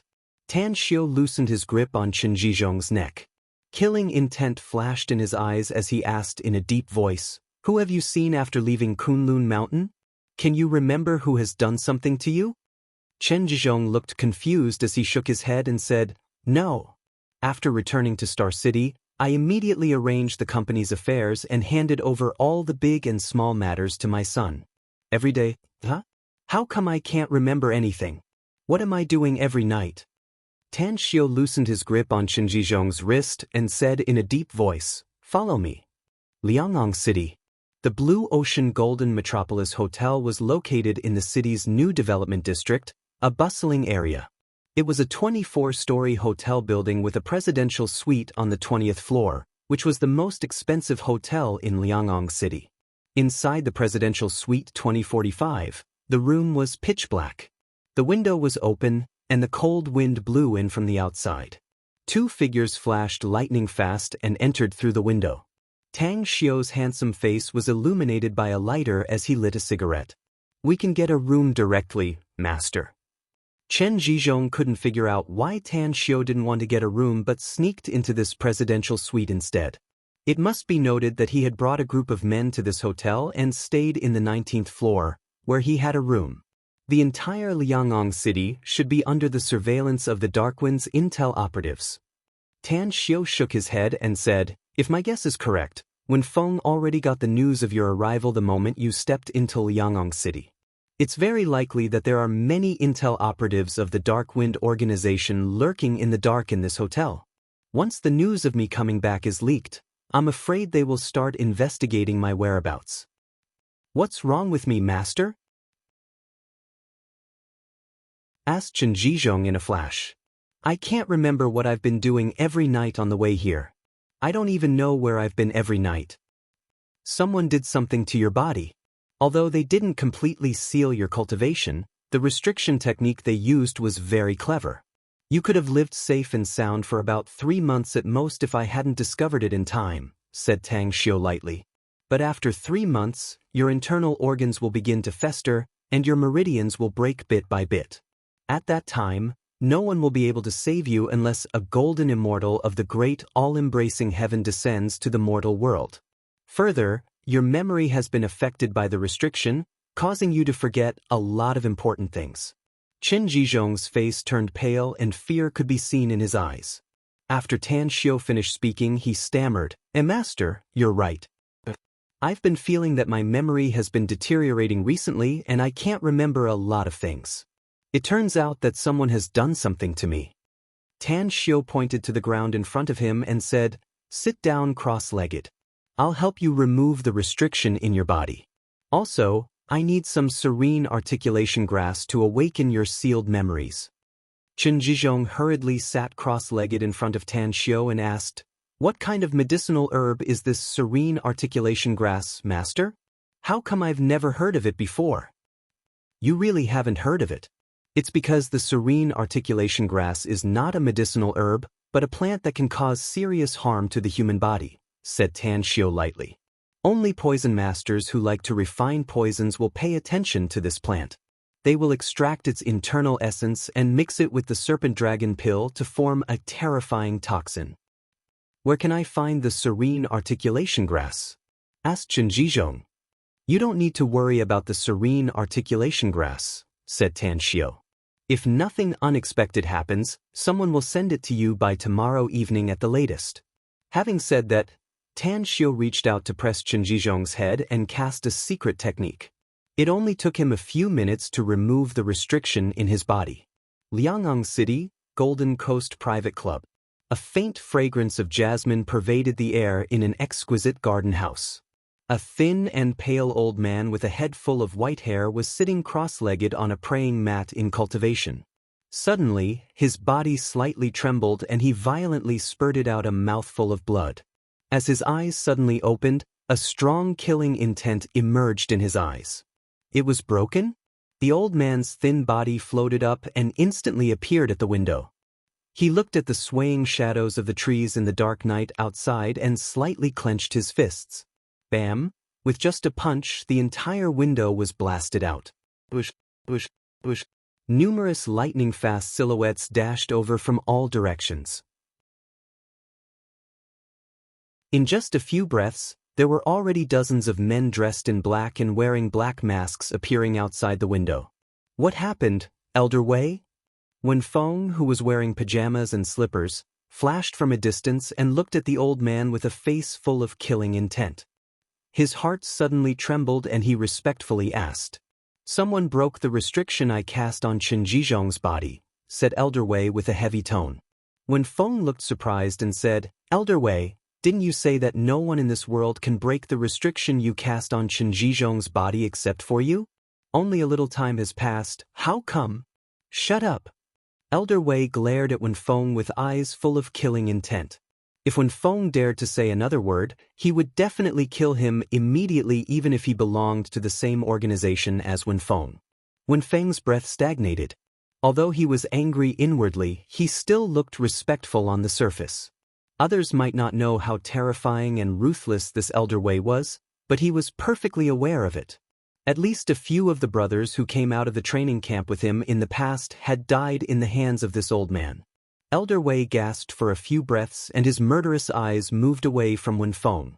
He looked at the direction of Star City and coldly said, "The restriction I cast on Chen Zhizhong's body can't be easily broken even by a nascent soul stage expert, unless they are proficient in the secret arts of my sect and are proficient in breaking restrictions. Tell me, is there any powerhouse around Chen Zhizhong?" Wen Feng hesitated for a moment and said, "I sent some people to investigate Chen Zhizhong some time ago and found that there is indeed an expert around him. However, he's just a young man in his 20s. Even if he's very powerful, he shouldn't be that powerful, right?" You're tuning in to the Passion Pages YouTube channel. We're so grateful for your support and don't forget to subscribe to join us on this incredible journey through captivating stories. Your generosity through donations truly makes a world of difference, as it's the primary source of revenue that allows me to expand and enhance this channel for you. Thank you from the bottom of my heart for being a part of this adventure.